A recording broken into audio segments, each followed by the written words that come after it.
The second book of Samuel. Now it happened that, after Saul died, David returned from the slaughter of Amalek, and he remained for 2 days at Ziklag.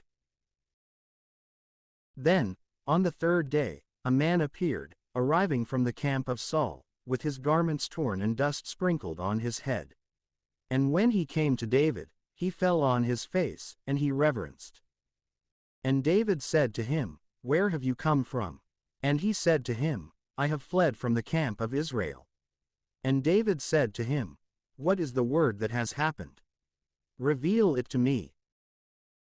And he said, "The people have fled from the battle, and many of the people have fallen and died. Moreover, Saul and his son Jonathan have passed away." And David said to the youth who was reporting to him, "How do you know that Saul and his son Jonathan have died?" And the youth, who was reporting it to him, said, "I arrived by chance on Mount Gilboa. And Saul was lying upon his spear. Then the chariots and horsemen drew near to him. And turning behind his back and seeing me, he called to me. And when I had responded, 'I am here,' he said to me, 'Who are you?' And I said to him, 'I am an Amalekite.' And he said to me, 'Stand over me, and kill me. For anguish has taken hold of me, and still my whole life is in me.' And standing over him, I killed him. For I knew that he was not able to live after the fall. And I took the diadem that was on his head, and the bracelet from his arm, and I have brought them here to you, my lord." Then David, taking hold of his garments, tore them, with all the men who were with him. And they mourned, and wept, and fasted until evening, over Saul and over his son Jonathan, and over the people of the Lord and over the house of Israel, because they had fallen by the sword. And David said to the youth who had reported it to him, "Where are you from?" And he responded, "I am the son of a man who is a new arrival from the Amalekites." And David said to him, "Why were you not afraid to put forth your hand, so that you would kill the Christ of the Lord?" And calling one of his servants, David said, "Draw near and rush against him," and he struck him, and he died.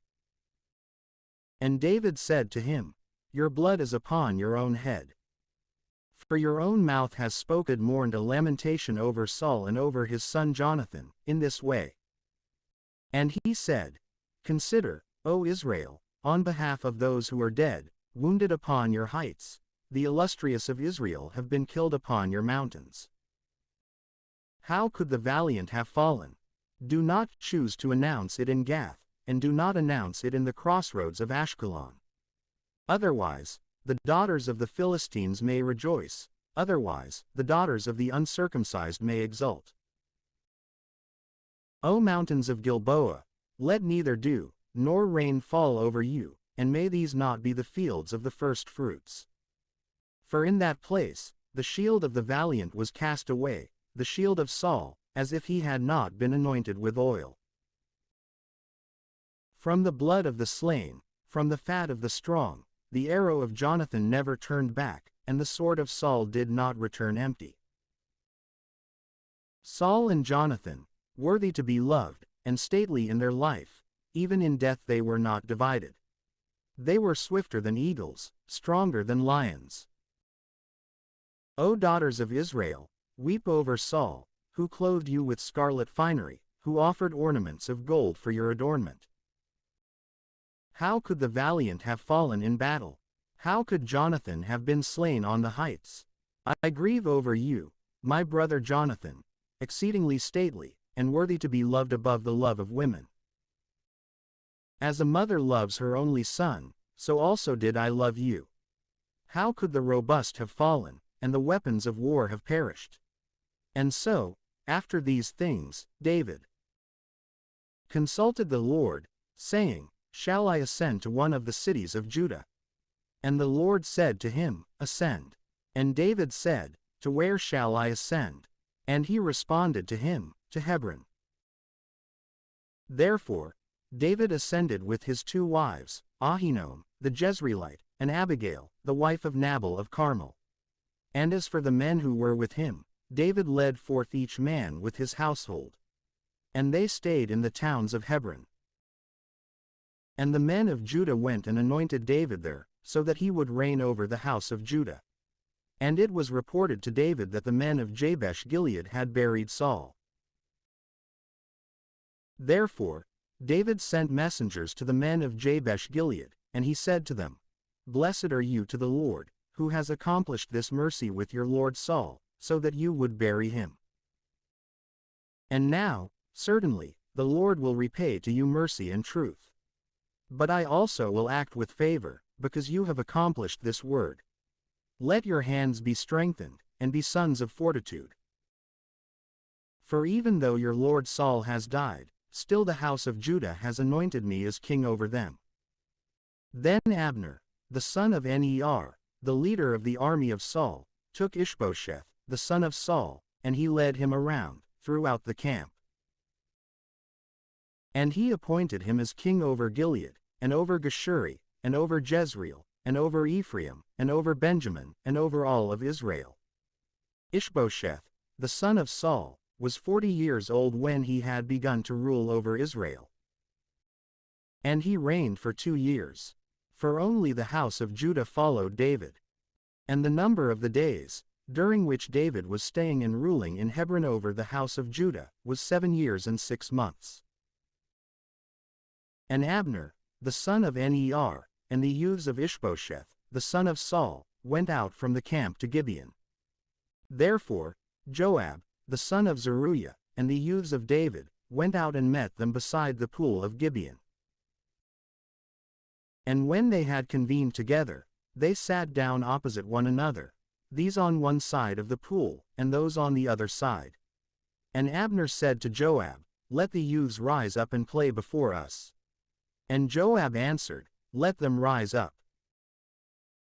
Therefore, they rose up and crossed over, 12 in number of Benjamin, from the side of Ishbosheth, the son of Saul, and 12 of the youths of David. And each one, taking hold of his peer by the head, fixed a sword into the side of his adversary, and they fell down together. And the name of that place was called, the Field of the Valiant in Gibeon. And a very harsh war rose up on that day, and Abner, with the men of Israel, was put to flight by the youths of David. Now the 3 sons of Zeruiah were in that place, Joab, and Abishai, and Asahel. And Asahel was a very swift runner, like one of the deer that lives in the forest. And Asahel pursued Abner, and he did not turn aside to the right, nor to the left, to cease in the pursuit of Abner. And so, Abner looked behind his back, and he said, Are you not Asahel? And he responded, I am. And Abner said to him, Go to the right, or to the left, and apprehend one of the youths, and take his spoils for yourself. But Asahel was not willing to cease from pursuing him closely. And again, Abner said to Asahel, Withdraw, and do not choose to follow me. Otherwise, I will be compelled to stab you to the ground, and I will not be able to lift up my face before your brother, Joab. But he disdained to heed him, and he was not willing to turn aside. Therefore, turning, Abner struck him with his spear in the groin, and he pierced him through, and he died in the same place. And all those who would pass by the place, in which Asahel had fallen and died, would stand still.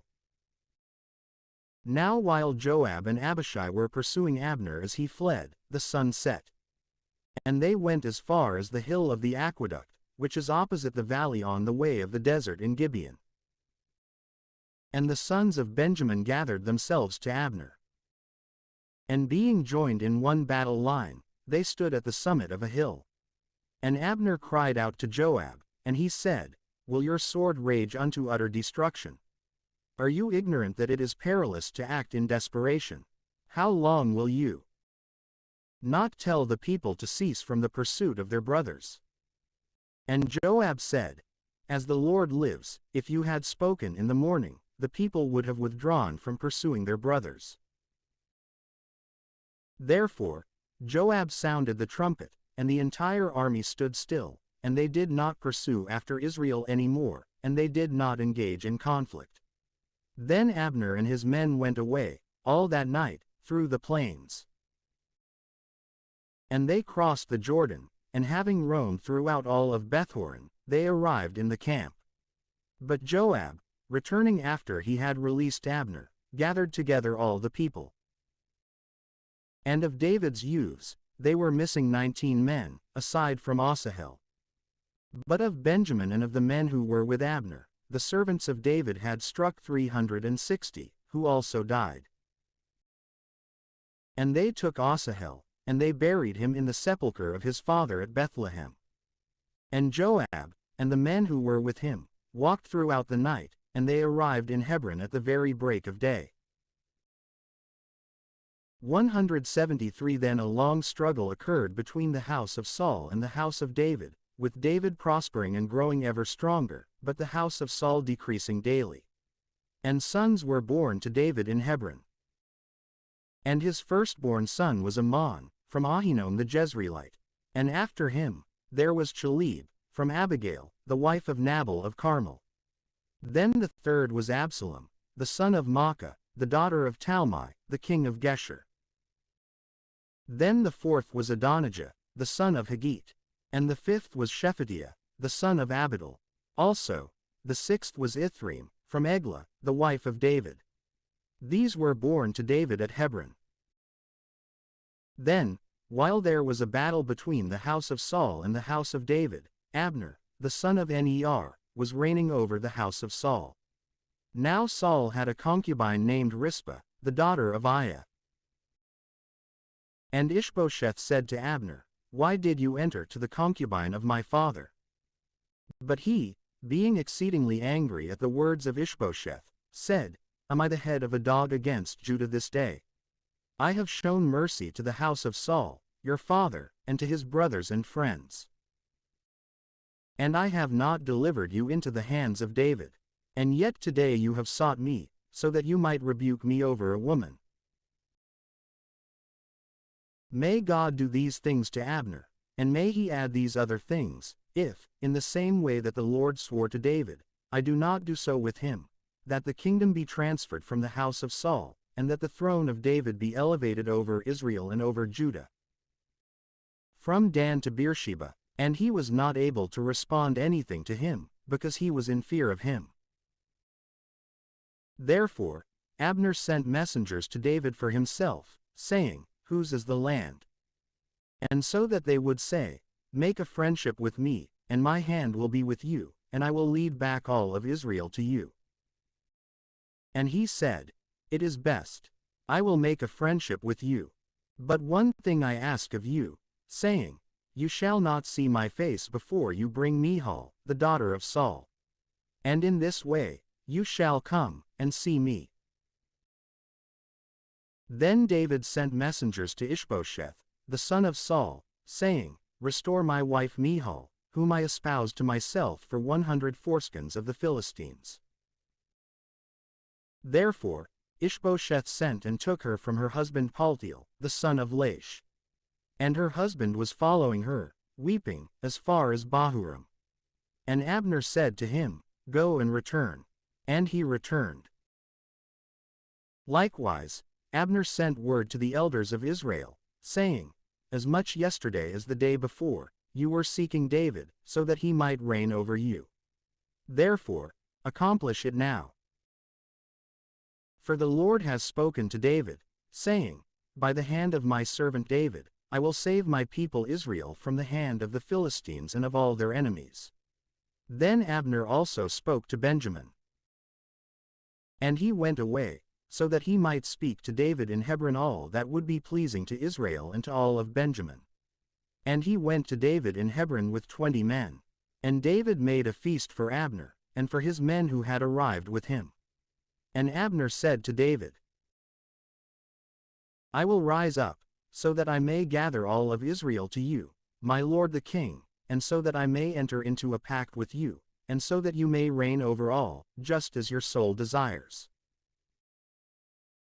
Then, when David had led Abner away, and he had departed in peace, immediately the servants of David and of Joab arrived, after having slain robbers, with exceedingly great spoils. But Abner was not with David in Hebron. For by then he had sent him away, and he had set out in peace.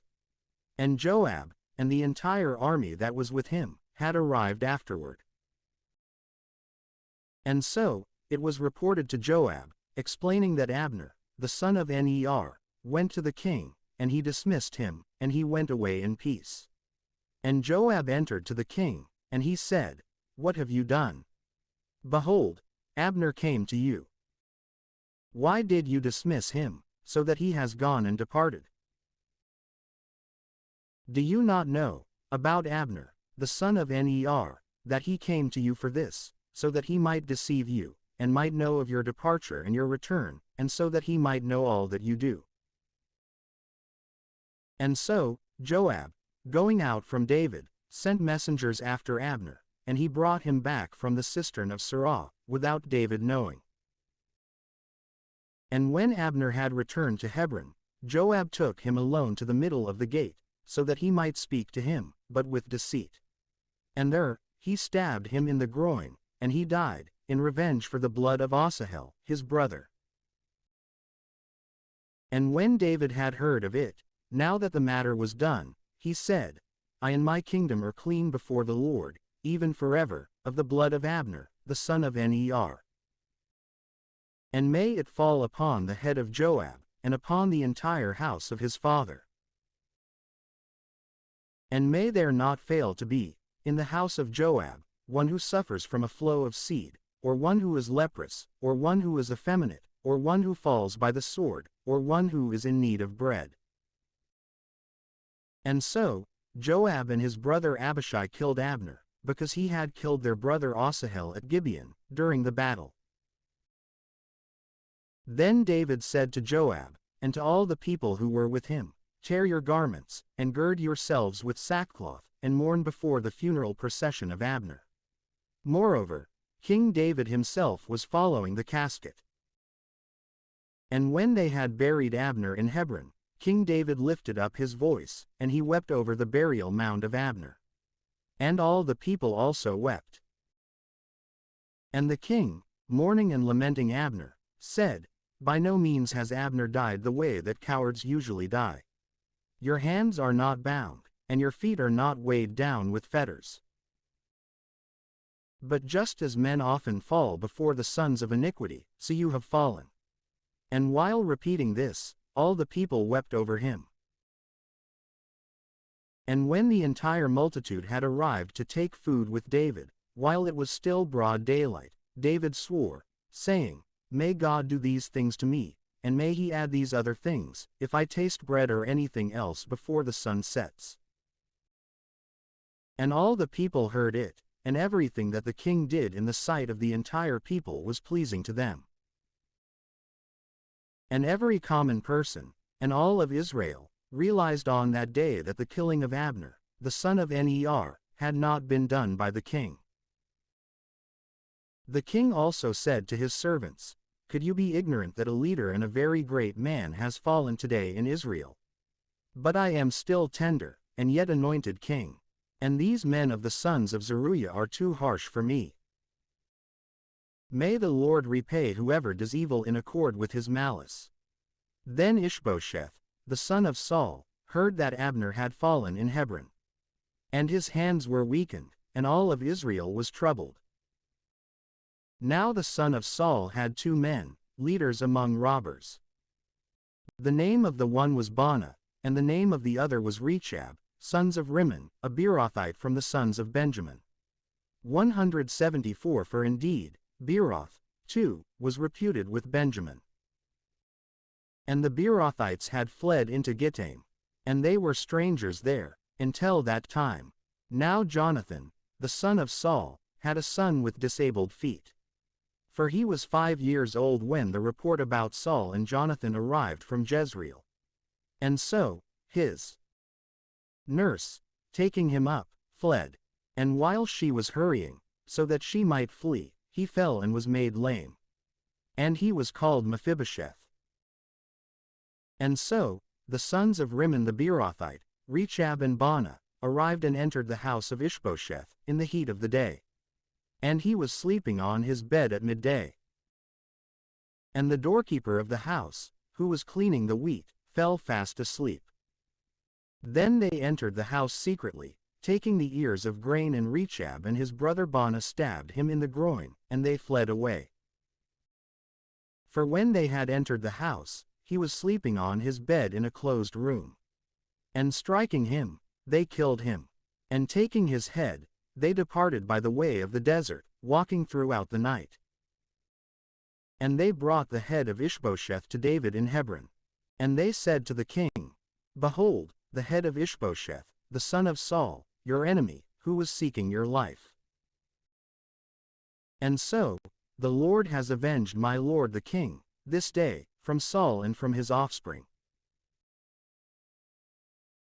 But David, responding to Rechab and his brother Baanah, the sons of Rimmon the Beerothite, said to them, As the Lord lives, who has rescued my soul from all distress, the one who reported to me and said, Saul is dead, who was thinking that he announced good news, I apprehended.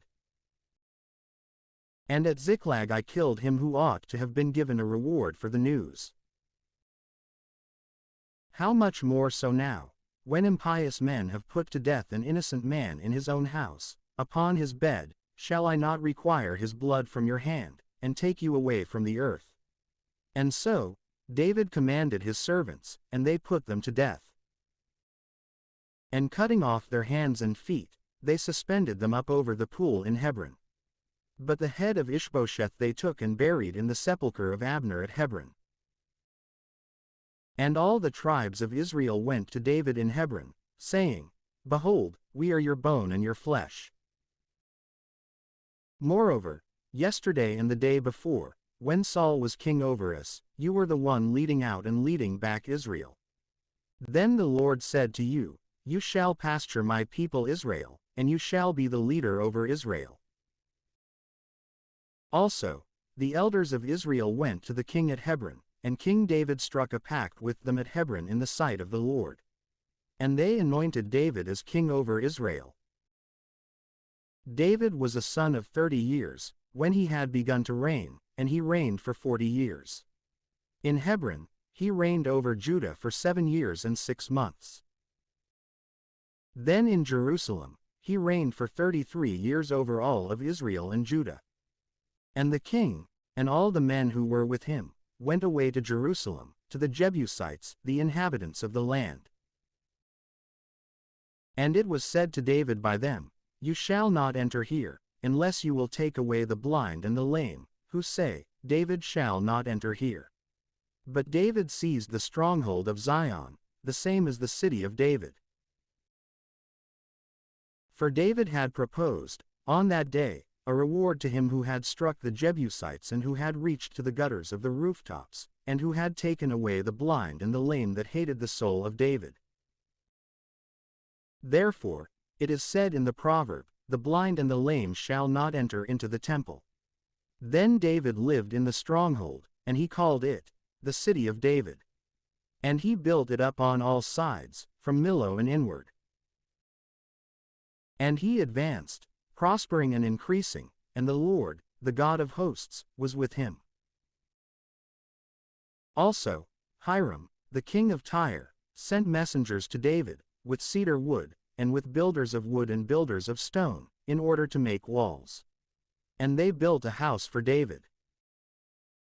And David knew that the Lord had confirmed him as king over Israel, and that he had exalted his kingdom over his people Israel. Then David took more concubines and wives from Jerusalem, after he had arrived from Hebron. And other sons as well as daughters were born to David. And these are the names of those who were born to him in Jerusalem: Shammua, and Shobab, and Nathan, and Solomon, and Ebar, and Elishua, and Nepheg, and Japhia, and Elishama, and Eliada, and Elipheleth.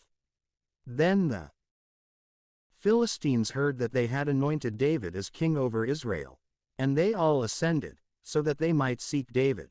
And when David had heard of it, he descended to a stronghold. Now the Philistines, arriving, spread themselves out in the valley of Rephaim. And David consulted the Lord, saying, Shall I ascend to the Philistines? And will you give them into my hand? And the Lord said to David, Ascend.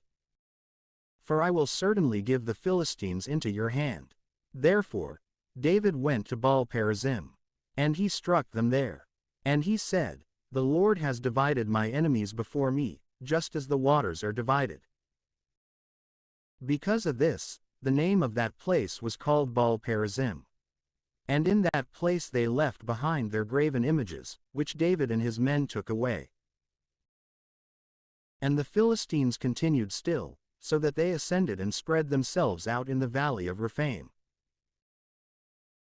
Then David consulted the Lord, Shall I ascend against the Philistines, and will you deliver them into my hands? And he responded, You shall not ascend against them, instead, circle behind their back. And you shall come to them from the side opposite the balsam trees. And when you hear the sound of something going forth from the tops of the balsam trees, then you shall begin the battle.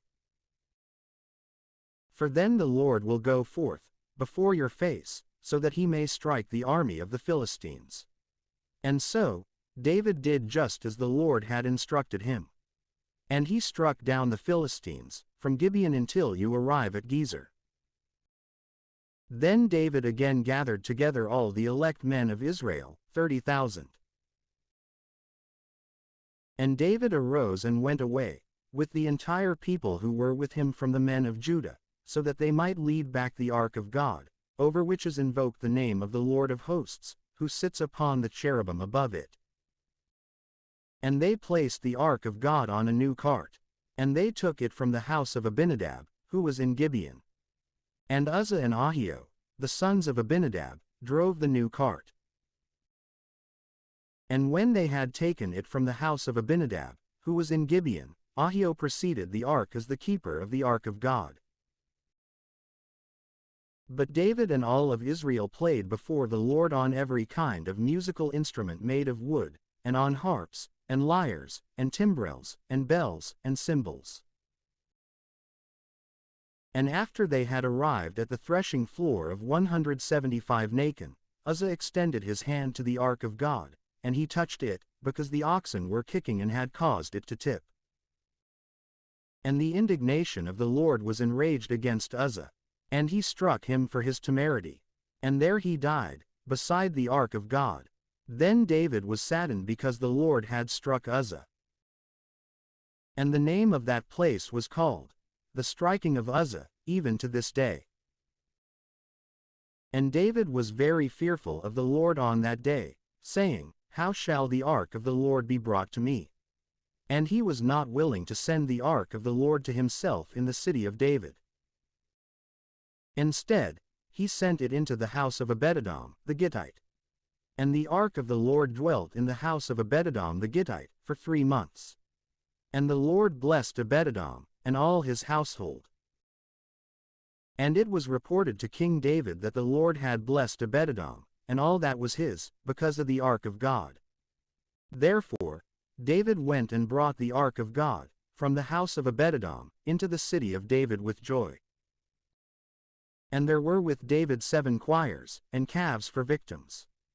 And when those who were carrying the ark of the Lord had traveled 6 steps, he immolated an ox and a ram. And David danced with all his ability before the Lord. And David was girded with the linen ephod. And David, and all the house of Israel, were leading the ark of the testament of the Lord, with jubilation and the sound of the trumpet. And when the ark of the Lord had entered into the city of David, Michal, the daughter of Saul, looking out through a window, saw King David leaping and dancing before the Lord. And she despised him in her heart. And they led in the ark of the Lord, and they set it in its place in the middle of the tabernacle, which David had pitched for it. And David offered holocausts and peace offerings in the sight of the Lord. And when he had completed offering holocausts and peace offerings, he blessed the people in the name of the Lord of hosts. And he distributed to the entire multitude of Israel, as much to men as to women, to each one, 1 loaf of bread, and 1 piece of roasted beef, and fine wheat flour fried with oil. And all the people went away, each one to his own house.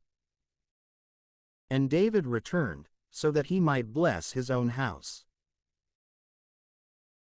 And Michal, the daughter of Saul, going out to meet David, said, "How glorious was the king of Israel today, uncovering himself before the handmaids of his servants, and being unclothed, as if one of the performers were unclothed." And David said to Michal, "Before the Lord, who chose me rather than your father, and rather than his entire house, and who commanded me, that I should be the leader over the people of the Lord in Israel, I will both play and demean myself, more so than I have done. And I will be little in my own eyes. And with the handmaids, about whom you are speaking, I will appear more glorious."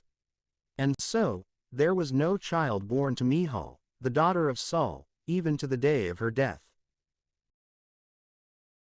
Now it happened that, when the king had settled in his house, and the Lord had given him rest on every side from all his enemies, he said to the prophet Nathan, "Do you not see that I live in a house of cedar? And that the ark of God has been placed in the midst of tent skins?" And Nathan said to the king, "Go, do all that is in your heart. For the Lord is with you." But it happened in that night, behold, the word of the Lord came to Nathan, saying, "Go, and say to my servant David, Thus says the Lord, should you build a house for me as a dwelling place? For I have not lived in a house from the day that I led the sons of Israel away from the land of Egypt, even to this day. Instead, I have walked in a tabernacle, and in a tent. And in all the places that I have crossed through, with all the sons of Israel, did I ever speak a word to anyone from the tribes of Israel, whom I instructed to pasture my people Israel, saying, Why have you not built me a house of cedar? And now, so shall you speak to my servant David. Thus says the Lord of hosts, I took you from the pastures, from following the sheep, so that you would be the leader over my people Israel. And I have been with you everywhere that you walked. And I have slain all your enemies before your face. And I have made you a great name, beside the name of the great ones who are upon the earth. And I will appoint a place for my people Israel, and I will plant them, and they shall live there, and they shall no longer be disturbed. Neither shall the sons of iniquity continue to afflict them as before, from the day when I appointed judges over my people Israel. And I will give rest to you from all your enemies. And the Lord foretells to you that the Lord himself will make a house for you. And when your days will have been fulfilled, and you will sleep with your fathers, I will raise up your offspring after you, who will go forth from your loins, and I will make firm his kingdom. He himself shall build a house to my name, and I will establish the throne of his kingdom, even forever. I will be a father to him, and he shall be a son to me. And if he will commit any iniquity, I will correct him with the rod of men and with the wounds of the sons of men. But my mercy I will not take away from him, as I took it away from Saul, whom I removed from before my face. And your house shall be faithful, and your kingdom shall be before your face, for eternity, and your throne shall be secure continuously. According to all these words, and according to this entire vision, so did Nathan speak to David. Then King David entered and sat before the Lord, and he said, Who am I, O Lord God, and what is my house, that you would bring me to this point? Moreover, this has seemed little in your sight, O Lord God, unless you also will speak about the house of your servant for a long time. For this is the law of Adam, O Lord God. Therefore, what more will David be able to say to you? For you know your servant, O Lord God. Because of your word, and according to your own heart, you have done all these great deeds, so that you would make it known to your servant. For this reason, you are magnified, O Lord God. For there is no one like you, and there is no God except you, in all the things that we have heard with our own ears. But what nation is there upon the earth like your people Israel, because of whom God went forth, so that he might redeem a people for himself, and establish a name for himself, and accomplish for them great and terrible things upon the earth, before the face of your people, whom you redeemed for yourself away Egypt, the nations and their gods. For you have secured your people Israel for yourself, as an everlasting people. And you, O Lord God, have become their God. Now therefore, O Lord God, raise up forever the word that you have spoken over your servant and over his house. And do just as you have said, so that your name may be magnified even 176 forever, and so that it may be said, the Lord of hosts is the God over Israel. And the house of your servant David will be established in the sight of the Lord. For you, O Lord of hosts, God of Israel, have revealed to the ear of your servant, saying, I will build a house for you. Because of this, your servant has found it in his heart to pray this prayer to you. Now therefore, O Lord God, you are God, and your words shall be true. For you have spoken to your servant these good things. Therefore, begin, and bless the house of your servant, so that it may be forever before you. For you, O Lord God, have spoken. And so, let the house of your servant be blessed with your blessing forever. Now after these things, it happened that David struck the Philistines, and he humbled them. And David took the bridle of tribute from the hand of the Philistines. And he struck Moab, and he measured them with a line, leveling them to the ground. Now he measured with 2 lines, one to kill, and one to keep alive. And Moab was made to serve David under tribute. And David struck Hadadezer, the son of Rehob, the king of Zobah, when he set out to rule over the river Euphrates. And from his troops, David seized 1,700 horsemen and 20,000 foot soldiers. And he cut the sinew of the leg in all the chariot horses. But he left aside enough of them for 100 chariots. And the Syrians of Damascus arrived, so that they might bring reinforcements to Hadadezer, the king of Zobah. And David struck down 22,000 men of the Syrians. And David positioned a garrison in Syria of Damascus. And Syria served David under tribute. And the Lord assisted David in all things whatsoever that he set out to accomplish. And David took the armbands of gold, which the servants of Hadadezer had, and he brought them to Jerusalem. And from Betah and Beeroth, cities of Hadadezer, King David took an exceedingly great amount of brass.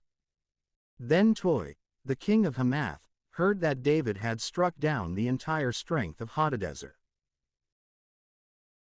And so, Toi sent his son Joram to King David, so that he might greet him with congratulations, and give thanks, because he had fought against Hadadezer and had struck him down. For indeed, Toi was the enemy of Hadadezer. And in his hand were vessels of gold, and vessels of silver, and vessels of brass. And King David also sanctified these things to the Lord, with the silver and gold that he had sanctified from all the peoples whom he had subdued, from Syria, and Moab, and the sons Ammon, and the Philistines, and Amalek, and from the best spoils of Hadadezer, the son of Rehob, the king of Zobah. David also made a name for himself when he returned from seizing Syria, in the valley of the salt pits, having cut down 18,000. And he positioned guards in Edom, and he stationed a garrison. And all of Edom was made to serve David. And the Lord assisted David in all things whatsoever that he set out to accomplish. And David reigned over all of Israel. And David accomplished judgment and justice with all his people. Now Joab, the son Zeruiah, was over the army. And Jehoshaphat, the son of Ahilud, was the keeper of records. And Zadok, the son of Ahitub, and Ahimelech, the son of Abiathar, were the priests. And Sariah was the scribe. And Benaiah, the son of Jehoiada, was over the Cherethites and Pelethites. But the sons of David were priests. And David said, do you think that there could be anyone left from the house of Saul, so that I might show mercy to him because of Jonathan? Now there was, from the house of Saul, a servant named Ziba. And when the king had called him to himself, he said to him, Are you not Ziba? And he responded, I am your servant. And the king said, Could there be anyone alive from the house of Saul, so that I may show the mercy of God to him? And Ziba said to the king, There is left alive a son of Jonathan, with disabled feet. Where is he? He said. And Ziba said to the king, Behold, he is in the house of Machir, the son of Ammiel, in Lodabar. Therefore, King David sent and brought him from the house of Machir, the son of Ammiel, from Lodabar. And when Mephibosheth, the son of Jonathan, the son of Saul, had come to David, he fell upon his face, and he reverenced. And David said, Mephibosheth. And he responded, Your servant is here. And David said to him, Do not be afraid. For I will certainly show mercy to you because of your father Jonathan. And I will restore to you all the fields of your father Saul. And you shall eat bread at my table always. And reverencing him, he said, Who am I, your servant, that you should look with favor upon a dead dog like me? And so, the king called Ziba, the servant of Saul, and he said to him, Everything whatsoever that belonged to Saul, and his entire house, I have given to the son of your lord. And so, work the land for him, you and your sons and your servants. And you shall bring in food for the son of your lord, for nourishment. And Mephibosheth, the son of your lord, shall always eat bread at my table. Now Ziba had 15 sons and 20 servants. And Ziba said to the king, Just as my lord has ordered your servant, so will your servant do. And Mephibosheth shall eat at my table, like one of the sons of the king. Now Mephibosheth had a young son whose name was Micah. Truly, all the kindred of the house of Ziba served Mephibosheth. But Mephibosheth lived in Jerusalem, for he was fed always from the table of the king. And he was lame in both feet. Now after these things, it happened that the sons of I will show mercy to Hanun, the son of Nahash, just as his father showed mercy to me. Therefore, David sent consolation to him, by his servants, over the passing of his father. But when the servants of David had arrived in the land of the sons of Ammon, the leaders of the sons of Ammon said to Hanun, their lord, Do you think it was because of the honor of your father that David sent consolers to you? And did not David send his servants to you, so that he might investigate and explore the city, and so that he might overthrow it? And so, Hanun took the servants of David, and he shaved off 1/2 part of their beards, and he cut their garments at the middle, as far as the buttocks, and he sent them away. And when this had been reported to David, he sent to meet them. And the men were greatly disturbed by shame. And David commanded them, Remain in Jericho, until your beards grow, and then return. 177 Now the sons of Ammon, seeing that they had done an injury to David, sent for, and paid wages to, the Syrians of Rehob, and the Syrians of Zobah, 20,000 foot soldiers, and from the king of Maacah, 1,000 men, and from Tob, 12,000 men. And when David had heard this, he sent Joab and the entire army of warriors. Then the sons of Ammon went forth, and they positioned their battle line before the very entrance of the gates. But the Syrians of Zobah, and of Rehob, and of Tob, and of Maacah, were by themselves in the field. And so, seeing that the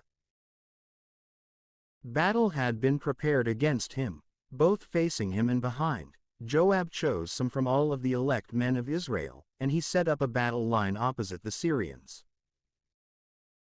But the remaining part of the people he delivered to his brother Abishai, who formed a battle line against the sons of Ammon. And Joab said, If the Syrians prevail against me, then you shall assist me. But if the sons of Ammon prevail against you, then I will assist you. Be valiant men, and let us fight on behalf of our people and the city of our God. Then the Lord will do what is good in his own sight." And so, Joab, and the people who were with him, undertook the conflict against the Syrians, who immediately fled before their face. Then, seeing that the Syrians had fled, the sons of Ammon themselves also fled from the face of Abishai, and they entered into the city. And Joab returned from the sons of Ammon, and he went to Jerusalem. And so, the Syrians, seeing that they had fallen before Israel, gathered themselves together. And Hadadezer sent and brought the Syrians who were beyond the river, and he led in their army. And Shobach, the rule of the military of Hadadezer, was their leader. And when this had been reported to David, he drew together all of Israel. And he crossed over the Jordan, and he went to Helam.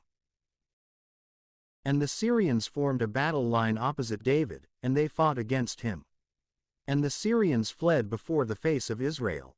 And David killed, among the Syrians, the men of 700 chariots, and 40,000 horsemen.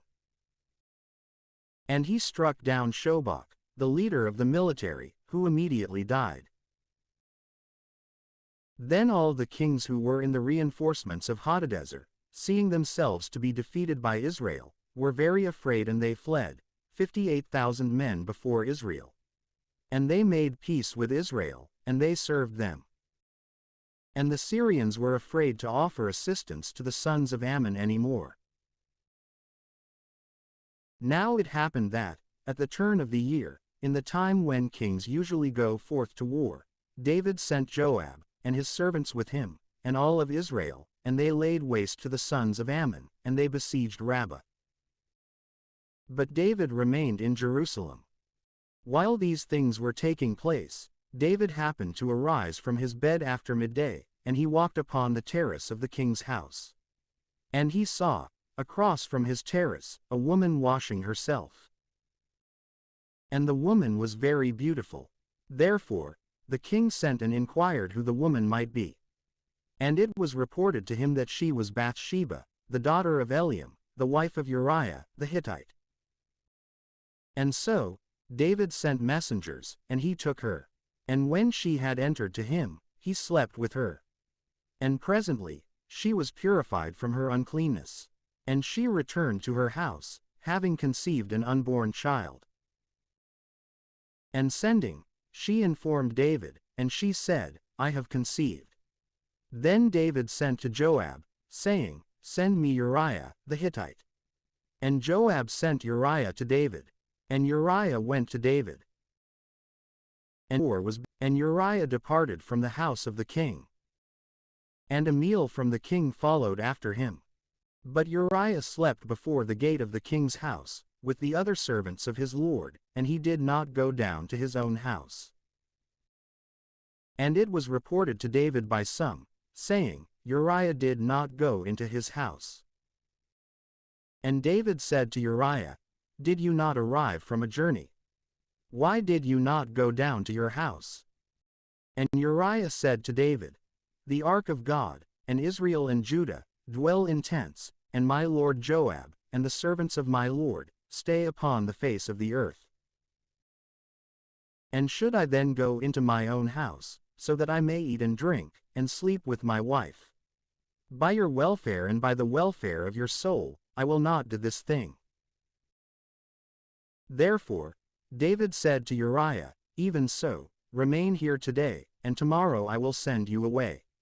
So Uriah remained in Jerusalem, on that day and the next. And David called him, so that he might eat and drink before him, and he made him inebriated. And departing in the evening, he slept on his bedding, with the servants of his lord, and he did not go down to his own house. Therefore, when morning arrived, David wrote a letter to Joab. And he sent it by the hand of Uriah, writing in the letter, Place Uriah opposite the warfare, where the battle is the strongest, and then abandon him, so that, having been wounded, he may die. And so, when Joab was besieging the city, he positioned Uriah in the place where he knew the strongest men to be. And the men, departing from the city, made war against Joab. And some of the people among the servants of David fell, and Uriah the Hittite also died. And so, Joab sent and reported to David every word about the battle. And he instructed the messenger, saying, "When you have completed all the words about the war to the king, if you see him to be angry, and if he says, 'Why did you draw near to the wall in order to fight? Are you ignorant that many darts are thrown from above the wall? Who struck down Abimelech, the son of Jerubbaal? Did not a woman throw a fragment of a millstone upon him from the wall, and so kill him at Thebez? Why did you approach beside the wall? Then you shall say, Your servant Uriah, the Hittite, also lies dead."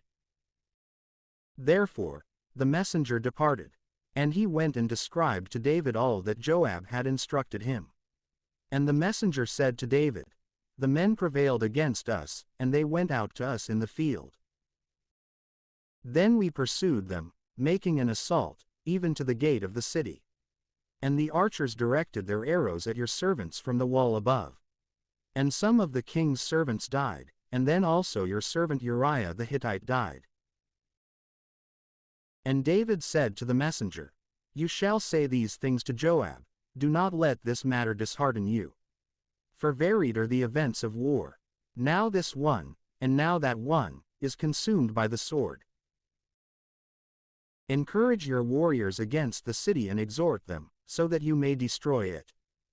Then the wife of Uriah heard that her husband Uriah had died, and she 178 mourned for him.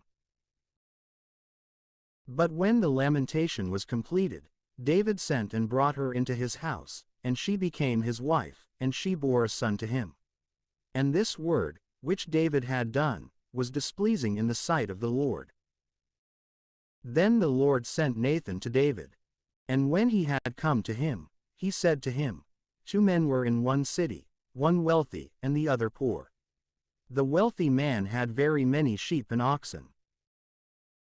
But the poor man had nothing at all, except one little sheep, which he had bought and nourished. And she had grown up before him, together with his children, eating from his bread, and drinking from his cup, and sleeping in his bosom. And she was like a daughter to him. But when a certain traveler had come to the wealthy man, neglecting to take from his own sheep and oxen, so that he might present a feast for that traveler, who had come to him, he took the sheep of the poor man, and he prepared a meal for the man who had come to him. Then David's indignation was enraged exceedingly against that man, and he said to Nathan, "As the Lord lives, the man who has done this is a son of death. He shall restore the sheep fourfold, because he did this word, and he did not take pity." But Nathan said to David, "You are that man. Thus says the Lord, the God of Israel, I anointed you as king over Israel, and I rescued you from the hand of Saul. And I gave the house of your Lord to you, and the wives of your Lord into your bosom. And I gave the house of Israel and of Judah to you.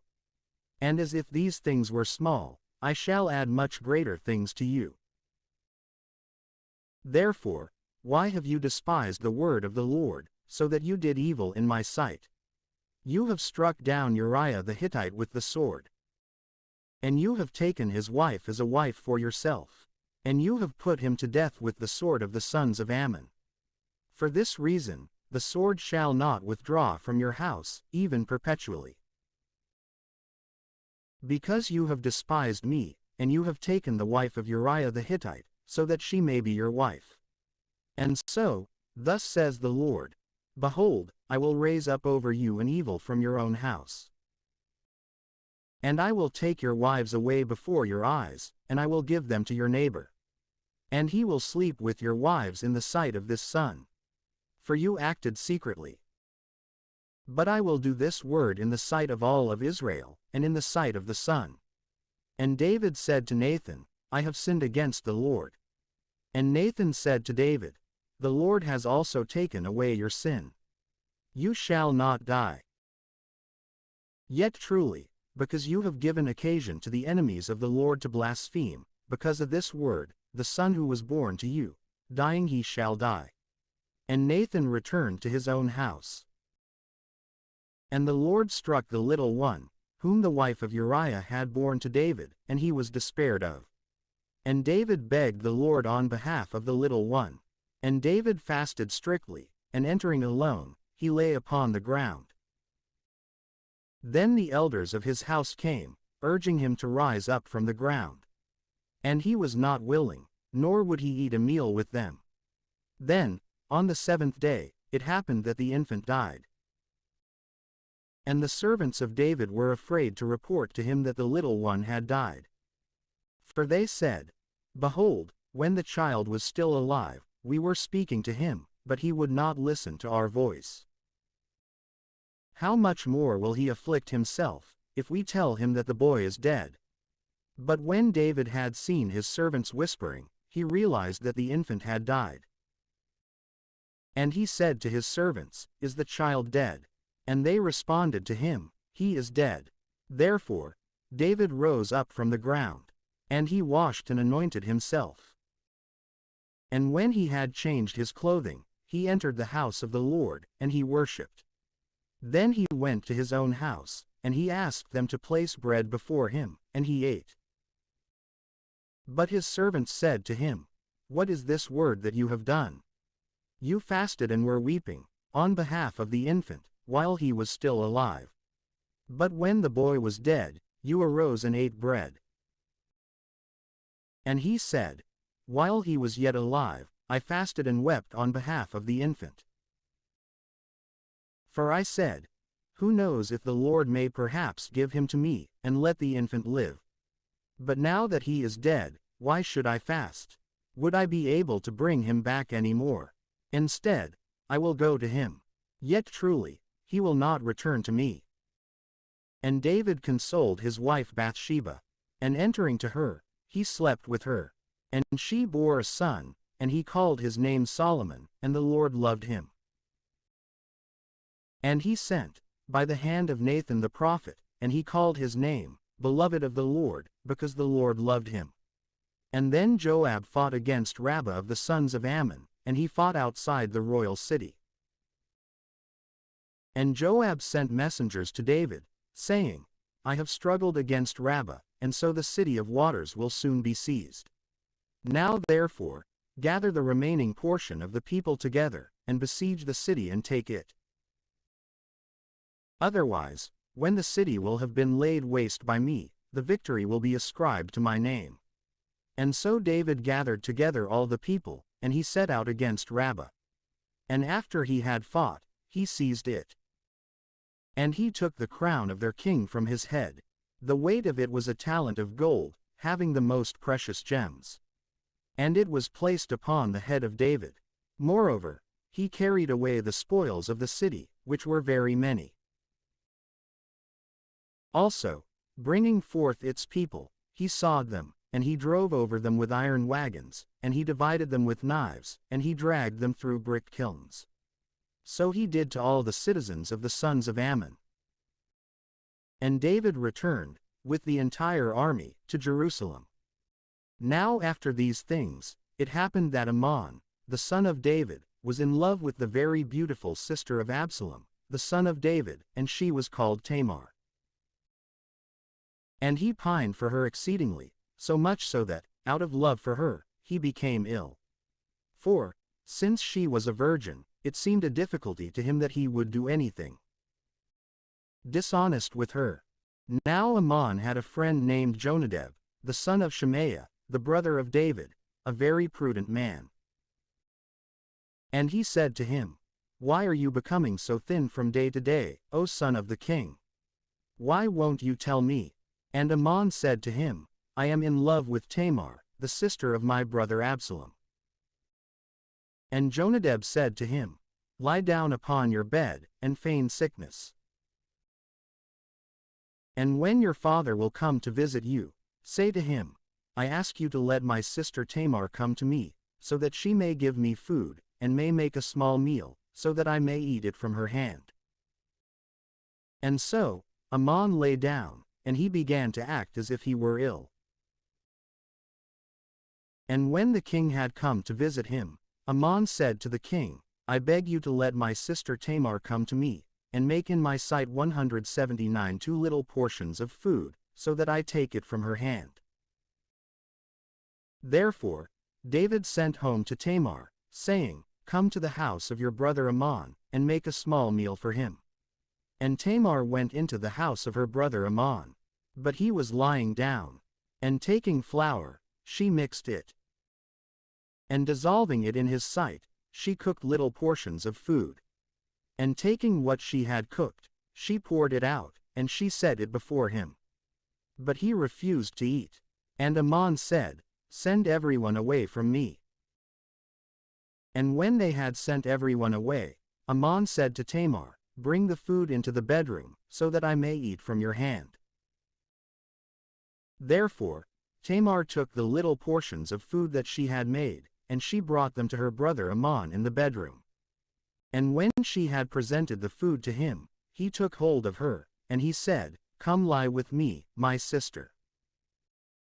She answered him, Do not do so, my brother. Do not force me, for no such thing must be done in Israel. Do not choose to do this senseless act, for I will not be able to bear my shame. And you will be like one of the foolish in Israel.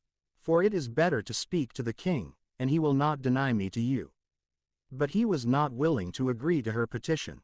Instead, prevailing by strength, he forced her, and he lay with her. And Amnon held hatred for her with an exceedingly great hatred, so much so that the hatred with which he hated her was greater than the love with which he had loved her before. And Amnon said to her, Rise up, and go away. And she answered him, This evil is greater, which you are now doing against me in driving me away, than what you did before. But he was not willing to listen to her.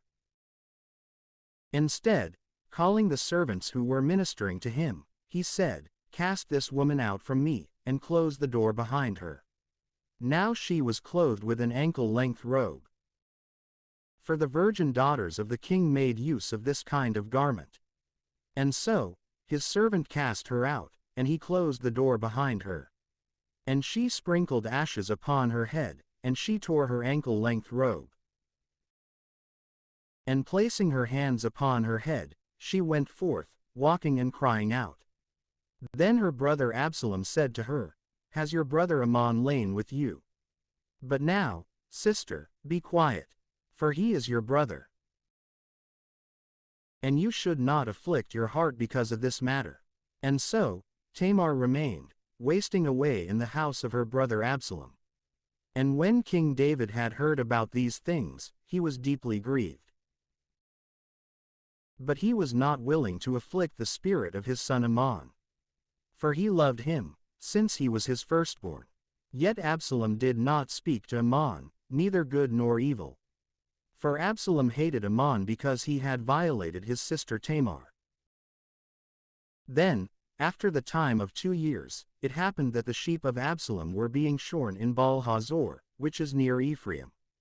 And Absalom invited all the sons of the king.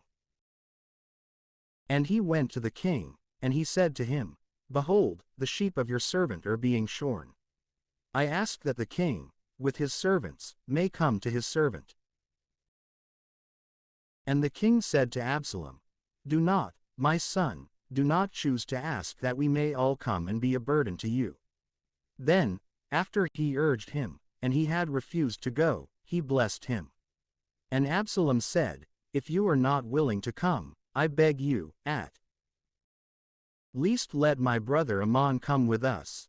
And the king said to him, It is not necessary that he go with you. But Absalom pressed him, and so he sent with him Amnon and all the sons of the king. And Absalom made a feast, like the feast of a king. Then Absalom commanded his servants, saying, Observe when Amnon will have become drunk with wine. And when I say to you, Strike and kill him, do not be afraid. For it is I who commands you. Be strong and valiant men. Therefore, the servants of Absalom acted against Amnon, just as Absalom had commanded them. And all the sons of the king rose up, and each one climbed upon his mule and fled. And while they were still traveling on the journey, a rumor reached David, saying, Absalom has struck down all the sons of the king, and there is not one of them remaining. And so the king rose up, and he tore his garments, and he fell upon the ground.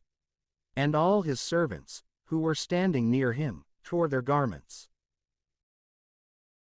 But Jonadab, the son of Shemaiah, David's brother, responding, said, My lord the king should not consider that all the sons of the king have been slain. Amnon alone is dead. For he was set against by the mouth of Absalom from the day that he raped his sister Tamar. Now therefore, let not my lord the king set this word in his heart, saying, All the sons of the king have been slain. For only Amnon is dead. Now Absalom fled, and the young man keeping watch, lifted up his eyes and gazed out. And behold, many people were arriving along a remote road at the side of the mountain. And Jonadab said to the king, Behold, the sons of the king are here. In accord with the word of your servant, say it has happened. And when he had ceased speaking, the sons of the king also appeared. And entering, they lifted up their voice, and they wept. And the king also, and all his servants, wept with an exceedingly great weeping. But Absalom, fleeing, went to Talmai, the son of Ammihud, the king of Geshur. Then David mourned for his son every day. Now after he had fled and had arrived in Geshur, Absalom was in that place for 3 years. And King David ceased to pursue Absalom, because he had been consoled over the passing of Ammon. Now Joab, the son of Zeruiah, understood that the heart of the king had been turned toward Absalom, so he sent to Tekoa, and he brought from there a wise woman. And he said to her, Feign that you are in mourning, and put on the clothing of one who mourns. And do not anoint yourself with oil, so that you may be like a woman who is still grieving for someone who died some time ago. And you shall enter to the king, and you shall speak words to him in this manner. Then Joab put the words in her mouth. And so, when the woman of Tekoa had entered to the king, she fell before him on the ground, and she reverenced, and she said, Save me, O king. And the king said to her, What problem do you have? And she responded, Alas, I am a woman who is a widow. For my husband has died, and your handmaid had 2 sons, and they quarreled against one another in the field. And there was no one there who would be able to stop them. And one struck the other, and killed him. And behold, the whole family, rising up against your handmaid, said, Deliver him who struck down his brother, so that we may kill him for the life of his brother, whom he killed, and so that we may do away with the heir. And they are seeking to extinguish my spark that is left, so that there may not survive a name for my husband, nor a 180 remnant upon the earth. And the king said to the woman, Go to your own house, and I will make a decree on your behalf. And the woman of Tekoa said to the king, May the iniquity be upon me, my lord, and upon the house of my father. But may the king and his throne be innocent. And the king said, Whoever will contradict you, bring him to me, and he will never touch you again. And she said, Let the king remember the Lord his God, so that close blood relatives may not be multiplied in order to take revenge, and so that they may by no means kill my son. And he said, As the Lord lives, not one hair from your son shall fall to the ground. Then the woman said, Let your handmaid speak a word to my lord the king. And he said, Speak. And the woman said, Why have you thought such a thing against the people of God, and why has the king spoken this word, so that he sins and does not lead back the one whom he rejected? We are all dying, and we are all like waters that flow into the ground and do not return. God does not will to lose a soul. Instead, he renews his efforts, thinking that what has been rejected might not perish altogether. Therefore, Now I have come to speak this word to my lord the king, in the presence of the people. And your handmaid said, I will speak to the king, for perhaps there may be some way for the king to accomplish the word of his handmaid. And the king listened, and he freed his handmaid from the hand of all who were willing to take away me and my son together, from the inheritance of God.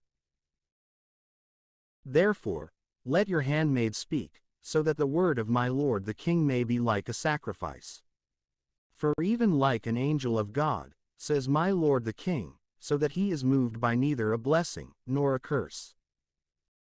Then too, the Lord your God is with you. And in response, the king said to the woman, You shall not conceal from me a word of what I ask you. And the woman said to him, Speak, my lord the king. And the king said, Is not the hand of Joab with you in all this? And the woman answered and said, By the welfare of your soul, my lord the king, it is neither to the left, nor to the right, in all these things that my lord the king has spoken. For your servant Joab himself instructed me, and he himself placed all these words in the mouth of your handmaid. Thus did I turn to this figure of speech, because your servant Joab instructed it. But you, my lord the king, are wise, just as an angel of God has wisdom, so that you understand all that is upon the earth. And the king said to Joab, Behold, your word has succeeded in appeasing me. Therefore, go and call back the boy Absalom. And falling to the ground upon his face, Joab reverenced, and he blessed the king. And Joab said, Today your servant has understood that I have found grace in your sight, my lord the king. For you have accomplished the word of your servant. Then Joab rose up, and he went away to Geshur. And he brought Absalom into Jerusalem. But the king said, Let him return to his own house, but let him not see my face. And so, Absalom returned to his own house, but he did not see the face of the king. Now in all of Israel, there was no man so handsome, and so very stately as Absalom. From the sole of the foot to the top of the head, there was no blemish in him. And when he shaved off his hair, for he shaved it off once a year, because his long hair was burdensome to him, he weighed the hair of his head at 200 shekels, by the public weights. Then 3 sons were born to Absalom, and 1 daughter, of elegant form, whose name was Tamar. And Absalom remained for 2 years in Jerusalem, and he did not see the face of the king. And so, he sent to Joab, so that he might send him to the king. But he refused to come to him. And when he had sent a second time, and he had refused to come to him, he said to his servants, You know that the field of Joab, the one that is near my field, has a harvest of barley. Therefore, go and set it on fire. And so, the servants of Absalom set fire to the grain field. And the servants of Joab, arriving with their garments torn, said, The servants of Absalom have set fire to part of the field. And Joab rose up, and he went to Absalom at his house, and he said, Why have your servants set fire to my grain field? And Absalom responded to Joab, I sent to you, begging that you might come to me, and that I might send you to the king, and that you might say to him, Why was I brought from Geshur? It would have been better for me to be there. I beg you, therefore, that I may see the face of the king. And if he is mindful of my iniquity, let him put me to death. And so, Joab, entering to the king, reported everything to him. And Absalom was summoned, and he entered to the king, and he reverenced on the face of the earth. And the king kissed Absalom. Then, after these things, Absalom obtained for himself chariots, and horsemen, and 50 men who went before him. And rising up in the morning, Absalom was standing beside the entrance of the gate. And when there was any man who had a dispute that might go before the king's judgment, Absalom would call him to him, and would say, Which city are you from? And responding, he would say, I am your servant, from a certain tribe of Israel. And Absalom would answer him, Your words seem good and just to me. But there is no one appointed by the king to hear you. And Absalom would say, Who may appoint me judge over the land, so that all those who have a dispute might come to me, and I might judge justly? Then too, when a man would draw near to him, so that he might greet him, he would extend his hand, and taking hold of him, he would kiss him. And he was doing this to all those of Israel arriving for judgment to be heard by the king.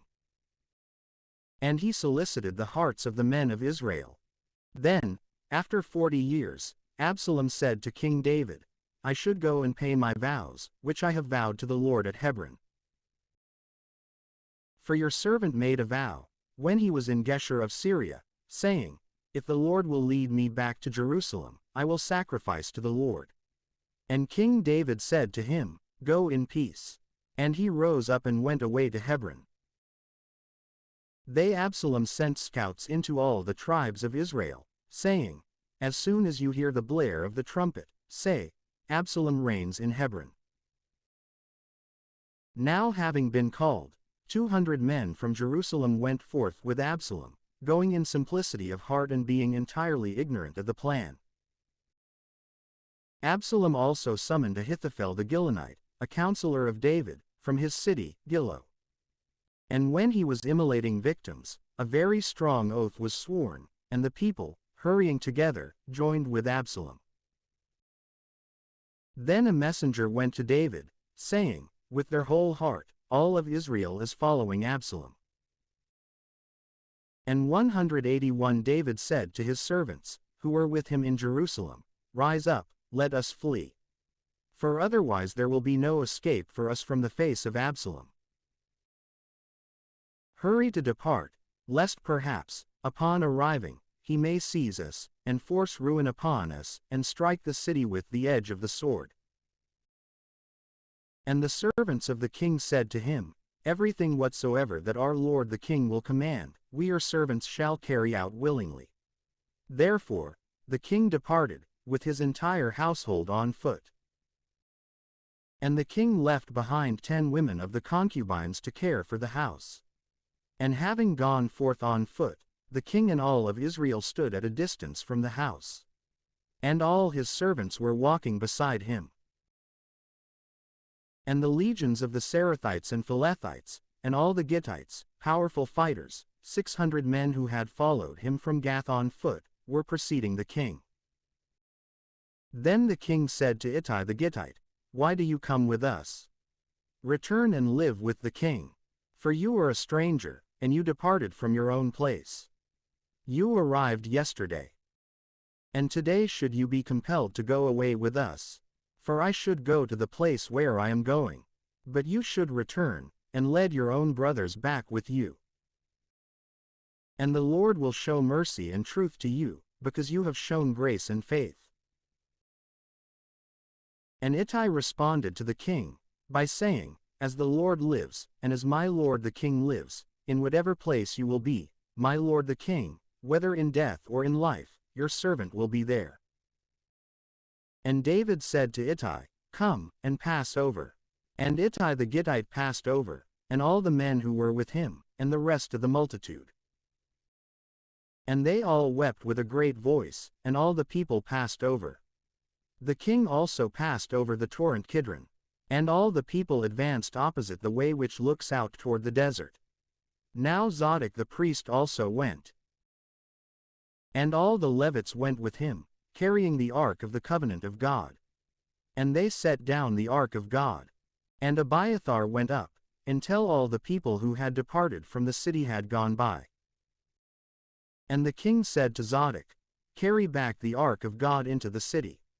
If I shall find grace in the sight of the Lord, he will lead me back. And he will show it to me in his tabernacle.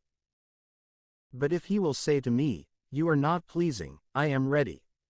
Let him do whatever is good in his own sight. And the king said to Zadok the priest, O seer, return into the city in peace. And let your son Ahimaaz, and Jonathan, the son of Abiathar, your 2 sons, be with you. Behold, I will hide in the plains of the desert, until word from you may arrive to inform me. Therefore, Zadok and Abiathar carried back the ark of God into Jerusalem, and they remained there. But David ascended to the Mount of Olives, climbing and weeping, advancing with bare feet and with his head covered. Moreover, all the people who were with him ascended, weeping with their heads covered. Then it was reported to David that Ahithophel also had joined in swearing with Absalom. And David said, O Lord, I beg you, to uncover the foolishness of the counsel of Ahithophel. And when David had ascended to the summit of the mountain, where he was going to adore the Lord, behold, Hushai the Archite met him, with his garment torn and his head covered with soil. And David said to him, If you come with me, you will be a burden to me. But if you return to the city, and you say to Absalom, I am your servant, O king, just as I have been the servant of your father, so too will I be your servant, you will destroy the counsel of Ahithophel, and you have with you the priests Zadok and Abiathar. And any word whatsoever that you will hear from the house of the king, you shall reveal it to Zadok and Abiathar, the priests. Now with them are their 2 sons, Ahimaaz, the son of Zadok, and Jonathan, the son of Abiathar. And you shall send to me by them every word that you will have heard. Therefore, Hushai, the friend of David, went into the city. And Absalom also entered into Jerusalem. And when David had passed a little beyond the top of the mountain, Ziba, the servant of Mephibosheth, appeared to meet him, with 2 donkeys, which were burdened with 200 loaves, and 100 bunches of dried grapes, and 100 masses of dried figs, and a skin of wine. And the king said to Ziba, What do you intend to do with these things? And Ziba responded, The donkeys are for the household of the king, so that they may sit. And the loaves and dried figs are for your servants to eat. But the wine is for anyone to drink who may be faint in the desert. And the king said, Where is the son of your lord? And Ziba answered the king, He remained in Jerusalem, saying, Today, the house of Israel will restore the kingdom of my father to me. And the king said to Ziba, All the things which were for Mephibosheth are now yours. And Ziba said, I beg you that I may find grace before you, my lord the king. Then King David went as far as Bahurim. And behold, a man from the kindred of the house of Saul, named Shimei, the son of Jerah, went out from there. And going out, he continued on, and he was cursing, and throwing stones against David and against all the servants of King David. And all the people and all the warriors were traveling to the right and to the left sides of the king. And so, as he was cursing the king, Shimei said, Go away, you man of blood, and you man of Belial. The Lord has repaid you for all the blood of the house of Saul. For you have usurped the kingdom in place of him. And so, the Lord has given the kingdom into the hand of Absalom, your son. And behold, your evils press close upon you, because you are a man of blood. Then Abishai, the son of Zeruiah, said to the king, Why should this dead dog curse my lord the king? Let me go and cut off his head. And the king said, What is it to me and to all of you, O sons of Zeruiah? Permit him, so that he may curse. For the Lord has commanded him to curse David. And who is the one who would dare to say, Why has he done so? And the king said to Abishai and to all his servants, Behold, my son, who went forth from my loins, is seeking my life. How much more does a son of Benjamin do so now? Permit him, so that he may curse, in accord with the command of the Lord. Perhaps the Lord may look with favor upon my affliction, and the Lord may repay me good, in place of the cursing of this day. And so, David continued walking along the way, and his associates with him. But Shimei was advancing along the ridge of the mountain on the side opposite him, cursing and throwing stones at him, and scattering dirt. And the king and the entire people with him, being weary, went and refreshed themselves there. But Absalom and all his people entered into Jerusalem. Moreover, Ahithophel was with him. 182 And when Hushai the Archite, David's friend, had gone to Absalom, he said to him, May you be well, O king. May you be well, O king. And Absalom said to him, Is this your kindness to your friend? Why did you not go with your friend? And Hushai responded to Absalom, By no means. For I will be his, whom the Lord has chosen. And I, and all this people, and all of Israel, will remain with him. But then too, I declare this, whom should I serve? Is it not the son of the king? Just as I have been subject to your father, so will I be subject to you also. Then Absalom said to Ahithophel, Present a counsel as to what we ought to do. And Ahithophel said to Absalom, Enter to the concubines of your father, whom he left behind in order to care for the house. Thus, when all of Israel will hear that you disgraced your father, their hands may be strengthened with you. Therefore, they spread a tent for Absalom on the rooftop. And he entered to the concubines of his father in the sight of all Israel. Now the counsel of Ahithophel, which he gave in those days, was treated as if one were consulting God.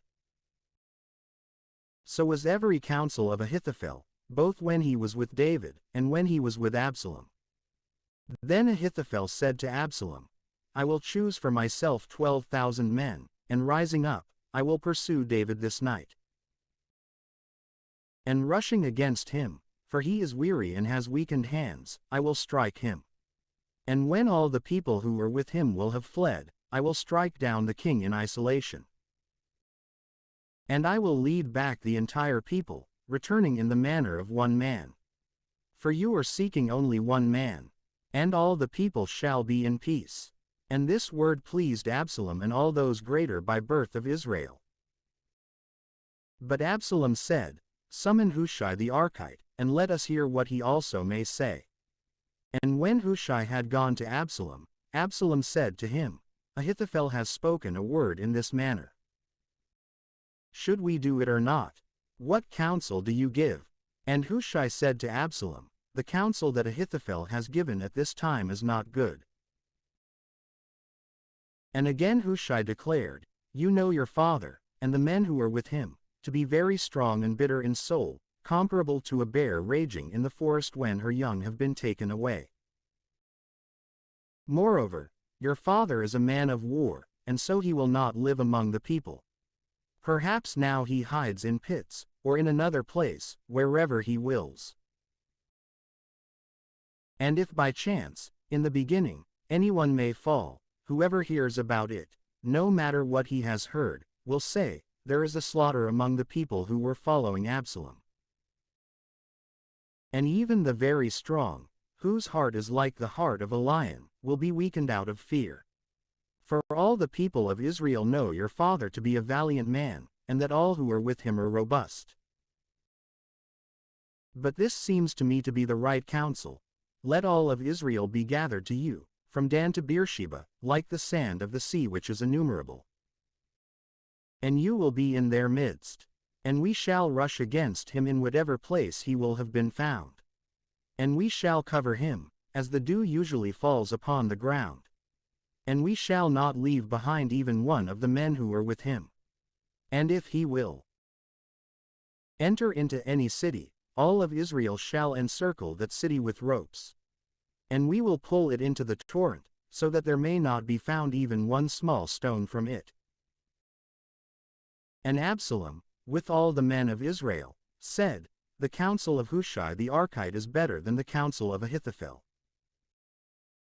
So, by an act of the Lord, the useful counsel of Ahithophel was defeated, in order that the Lord might lead evil over Absalom. And Hushai said to the priests, Zadok and Abiathar, Ahithophel gave counsel to Absalom and to the elders of Israel in this and that manner. And I gave counsel in such and such a manner. Now therefore, send quickly, and report to David, saying, "You shall not stay this night in the plains of the desert.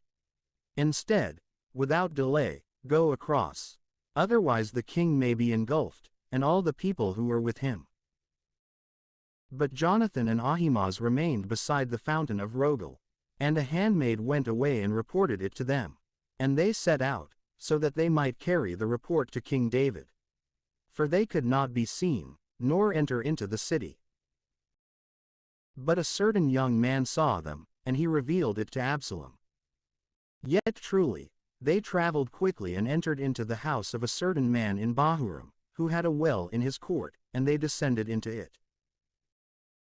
Then a woman took and spread a covering over the mouth of the well, as if drying hulled barley. And so the matter was hidden. And when the servants of Absalom had entered into the house, they said to the woman, "Where is Ahimaaz and Jonathan?" And the woman responded to them, "They passed through hurriedly, after they had taken a little water." But those who were seeking them, when they had not found them, returned to Jerusalem. And when they had gone, they ascended from the well. And traveling, they reported to King David, and they said, "Rise up, and go across the river quickly. For Ahithophel has given a counsel of this kind against you." Therefore, David rose up, and all the people who were with him, and they crossed over the Jordan, until first light. And not even one of them was left behind who had not crossed over the river. Then Ahithophel, seeing that his counsel had not been done, saddled his donkey, and he rose up and went away to his own house and to his own city. And putting his house in order, he killed himself by hanging. And he was buried in the sepulchre of his father. Then David went to the encampment, and Absalom crossed over the Jordan, he and all the men of Israel with him. Truly, Absalom appointed Amasa in place of Joab over the army. Now Amasa was the son of a man who was called Ithra of Jezreel, who entered to Abigail, the daughter of Nahash, the sister of Zeruiah, who was the mother of Joab. And Israel made camp with Absalom in the land of Gilead. And when David had arrived at the encampment, Shobi, the son of Nahash, from Rabbah, of the sons of Ammon, and Machir, the son of Ammiel of Lodabar, and Barzillai, the Gileadite of Rogelim, brought to him bedding, and tapestries, and earthen vessels, and wheat, and barley, and meal, and cooked grain, and beans, and lentils, and fried chickpeas, and honey, and butter, sheep and fattened calves. And they gave these to David and to the people who were with him to eat. For they suspected that the people were faint with hunger and thirst in the desert. And so David, having reviewed his people, appointed over them tribunes and centurions. And he placed a third part of the people under the hand of Joab, and a third part under the hand of Abishai, the son of Zeruiah, the brother of Joab, and a third part under the 183 hand of Ittai, who was from Gath. And the king said to the people, "I, too, will go forth with you." And the people responded, "You shall not go out. For if we flee, there will not be great concern in them for us. Or if 1/2 part of us will fall, they will not care much. For you are considered as 1 for 10,000. Therefore, it is better that you should be in the city to strengthen us." And the king said to them, "I will do whatever seems good to you." Therefore, the king stood beside the gate, and the people went out by their troops, by hundreds and by thousands. And the king ordered Joab and Abishai and Ittai, saying, "Preserve for me the boy Absalom." And all the people heard the king commanding all the leaders on behalf of Absalom. And so, the people departed into the field against Israel. And the battle took place in the forest of Ephraim. And the people of Israel were cut down in that place by the army of David. And a great slaughter occurred on that day, 20,000 men. Now the battle in that place was dispersed over the face of all the land. And there were many more of the people whom the forest had consumed, than the sword had devoured, on that day. Then it happened that Absalom, riding on a mule, met the servants of David. And when the mule had entered under a thick and large oak tree, his head became trapped in the oak. And while he was suspended between heaven and earth, the mule on which he had been sitting continued on. Then a certain one saw this and reported it to Joab, saying, I saw Absalom hanging from an oak. And Joab said to the man who had reported it to him, If you saw him, why did you not stab him to the ground, and I would have given you 10 shekels of silver and a belt. And he said to Joab, Even if you weighed out to my hands 1,000 silver coins, I would never lay my hands on the son of the king. For in our hearing the king ordered you and Abishai and Ittai, saying, Keep for me the boy Absalom. Then too, if I had acted with such audacity, against my own life, this would never have been able to be hidden from the king. And would you then have stood by my side? And Joab said, It will not be as you wish. Instead, I will be assailing him in your sight. Then he took 3 lances in his hand, and he fixed them in the heart of Absalom. And while he was still clinging to life upon the oak, 10 young men, armor-bearers of Joab, ran up, and striking him, they killed him. Then Joab sounded the trumpet, and he held back the people, lest they pursue Israel in their flight, for he was willing to spare the multitude. And they took Absalom, and they threw him into a great pit in the forest. And they piled an exceedingly great heap of stones over him. But all of Israel fled to their own tents. Now Absalom had raised up for himself, when he was still alive, a monument, which is in the valley of the king. For he said, I have no son, and so this shall be the memorial to my name. And he called the monument by his own name. And it is called the hand of Absalom, even to this day. Then Ahimaaz, the son of Zadok, said, I will run and report to the king that the Lord has accomplished judgment for him, from the hand of his enemies. And Joab said to him, You shall not be the messenger on this day. Instead, you shall report on another day. I am not willing for you to give the report today, because the son of the king is dead. Then Joab said to Hushai, Go, and report to the king what you have seen. Hushai reverenced Joab, and he ran. And Ahimaaz, the son of Zadok, said to Joab again, What prevents me from running after Hushai also? And Joab said to him, Why do you want to run, my son? You would not be the bearer of good news. And he responded, But what if I do run? And he said to him, Run. Then Ahimaaz, running along a shorter way, passed Hushai. Now David was sitting between the 2 gates. Truly, the watchman, who was at the summit of the gate upon the wall, lifting up his eyes, saw a man running alone. And crying out, he told the king. And the king said, If he is alone, there is good news in his mouth. But as he was advancing and drawing nearer, the watchman saw another man running. And so, crying out from the height, he said, Another man has appeared, running alone. And the king said, This one also is a good messenger. Then the watchman said, The running of the closest one seems like the running of Ahimaaz, the son of Zadok. And the king said, He is a good man, and he arrives bearing good news. Then Ahimaaz, crying out, said to the king, Be well, O king. And reverencing the king prone on the ground before him, he said, Blessed be the Lord your God, who has enclosed the men who had lifted up their hands against my lord the king. And the king said, Is there peace for the boy Absalom? And Ahimaaz said, I saw a great tumult, O king, when your servant Joab sent me, your servant. I know nothing else. And the king said to him, Pass, and stand here. And when he had passed and stood still, Hushai appeared.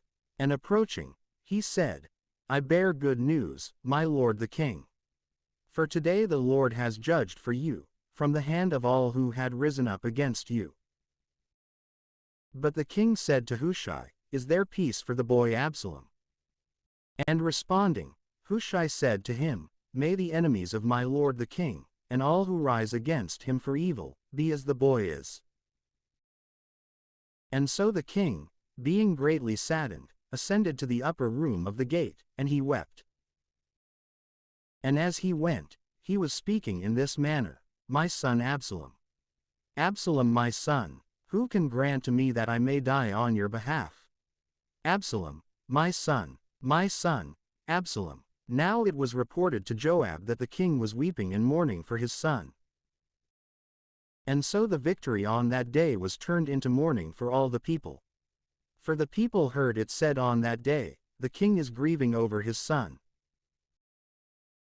And the people declined to enter the city on that day, in the manner that the people were accustomed to decline if they had turned and fled from battle. And the king covered his head, and he was crying out in a great voice, My son, Absalom. Absalom, my son, my son. Therefore, Joab, entering to the king in the house, said, Today you have shamed the faces of all your servants, who saved your life, and the lives of your sons and your daughters, and the lives of your wives, and the lives of your concubines. You love those who hate you, and you hate those who love you.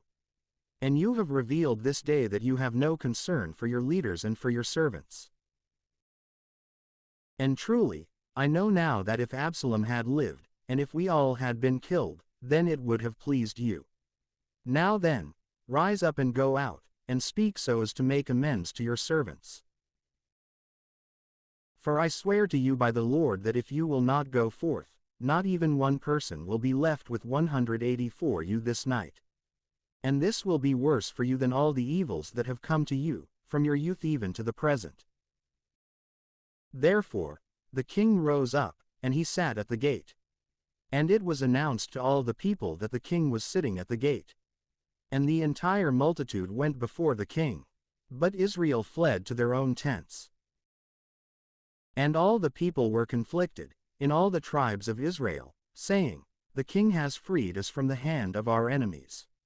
He himself saved us from the hand of the Philistines. But now he flees from the land for the sake of Absalom. But Absalom, whom we anointed over us, has died in the war. How long will you be silent, and not lead back the king? Then truly, King David sent to Zadok and Abiathar, the priests, saying, Speak to those greater by birth of Judah, saying, Why have you arrived last to lead back the king into his house?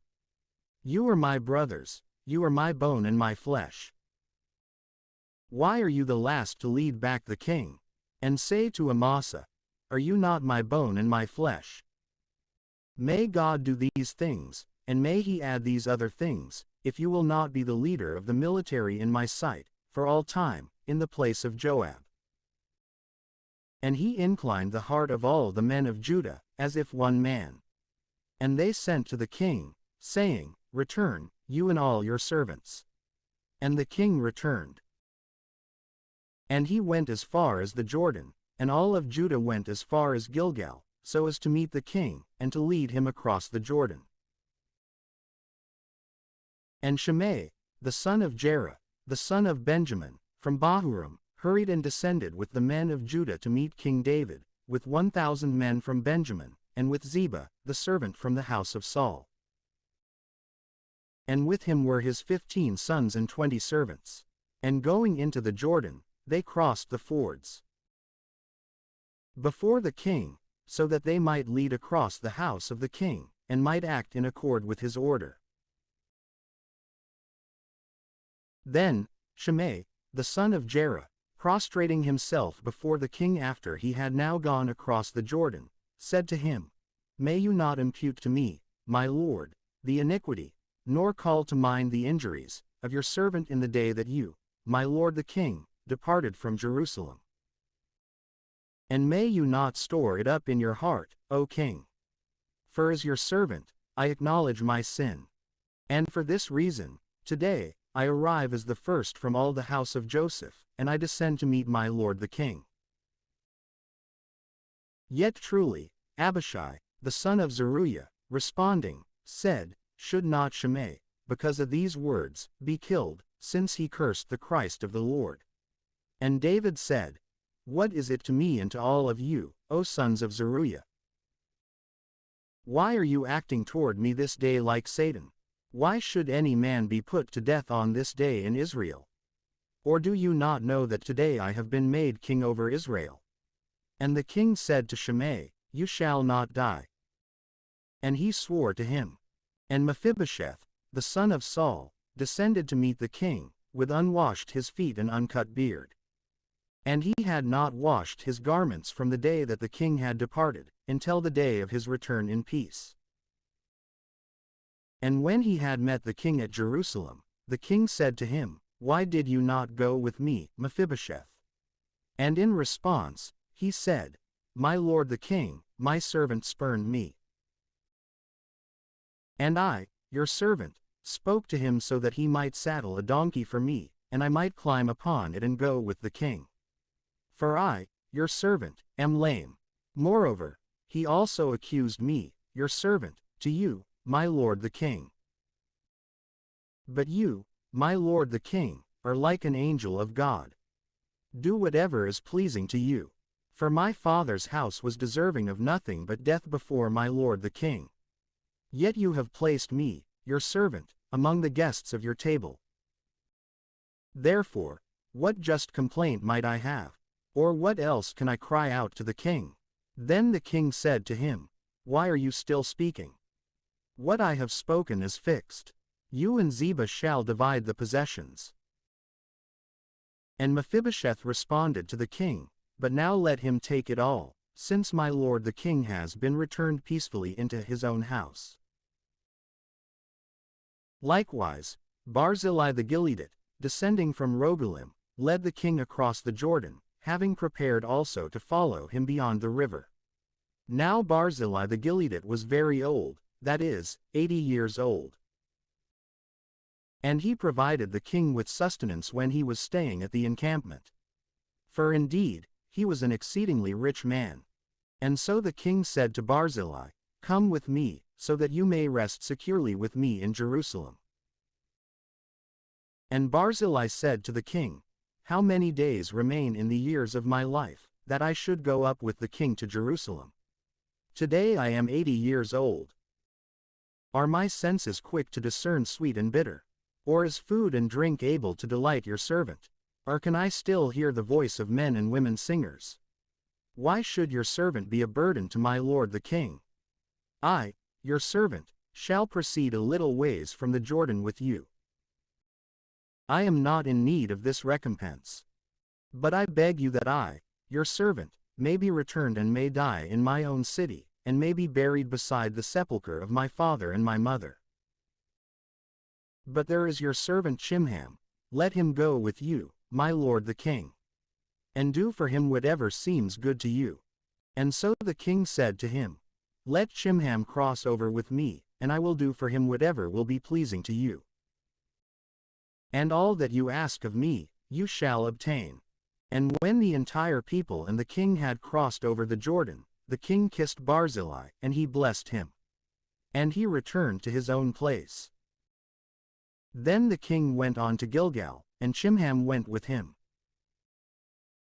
Now all the people of Judah had led the king across, but only as much as 1/2 part of the people of Israel were there.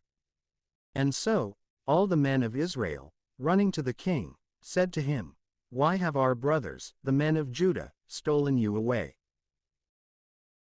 And why have they led the king and his house across the Jordan, and all the men of David with him? And all the men of Judah responded to the men of Israel, Because the king is nearer to me. Why are you angry over this matter? Have we eaten anything belonging to the king, or have any gifts been given to us? And the men of Israel responded to the men of Judah, and said, I have the greater amount, 10 parts, with the king, and so David belongs to me more so than to you. Why have you caused me injury, and why was it not announced to me first, so that I might lead back my king? But the men of Judah answered more firmly than the men of Israel. And it happened that there was, in that place, a man of Belial, whose name was Sheba, the son of Bichri, a man of Benjamin. And he sounded the trumpet, and he said, There is no portion for us in David, nor any inheritance in the son of Jesse. Return to your own tents, O Israel. And all of Israel separated from David, and 185 they were following Sheba, the son of Bichri. But the men of Judah clung to their king, from the Jordan as far as Jerusalem. And when the king had entered his house at Jerusalem, he took the 10 women concubines, whom he had left behind to care for the house, and he put them into custody, allowing them provisions. But he did not enter to them. Instead, they were enclosed, even until the day of their deaths, living as widows. Then the king said to Amasa, Summon to me all the men of Judah on the 3rd day, and you shall be present also. Therefore, Amasa went away, so that he might summon Judah. But he delayed beyond the agreed time that the king had appointed to him. And David said to Abishai, Now Sheba, the son of Bichri, will afflict us more so than Absalom did.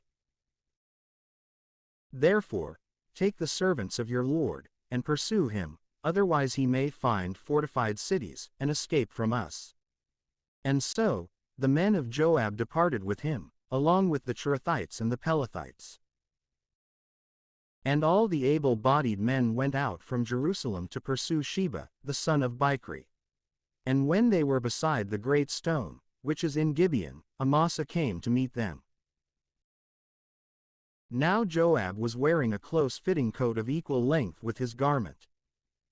And over these, he was girded with a sword hanging down to his thigh, in a scabbard which was made so that the sword could be removed with the least motion, and then strike. Then Joab said to Amasa, Be well, my brother.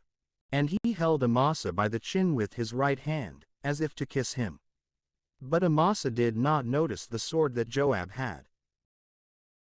And he struck him in the side, and his intestines poured out to the ground. And he did not inflict a second wound, and he died. Then Joab and his brother Abishai pursued Sheba, the son of Bichri. Meanwhile, certain men, from the company of Joab, when they had stopped beside the dead body of Amasa, said, Behold, the one who wished to be in the place of Joab, the companion of David. Now Amasa was covered with blood, and was lying in the middle of the road. A certain man saw this, with all the people standing nearby to look at him, and he removed Amasa from the road into a field. And he covered him with a garment, so that those passing by would not stop because of him. Then, when he had been removed from the road, all the men continued on, following Joab in the pursuit of Sheba, the son of Bichri. Now he had passed through all the tribes of Israel into Abel and Bethmaachah.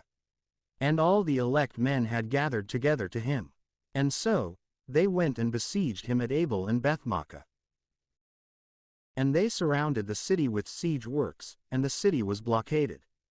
Then the entire crowd who were with Joab strove to destroy the walls. And a wise woman exclaimed from the city, Listen, listen, and say to Joab, Draw near, and I will speak with you. And when he had drawn near to her, she said to him, Are you Joab? And he responded, I am. And she spoke in this way to him, Listen to the words of your handmaid. He responded, I am listening. And again she spoke. A word was said in the old proverb, Those who would inquire, let them inquire in Abel.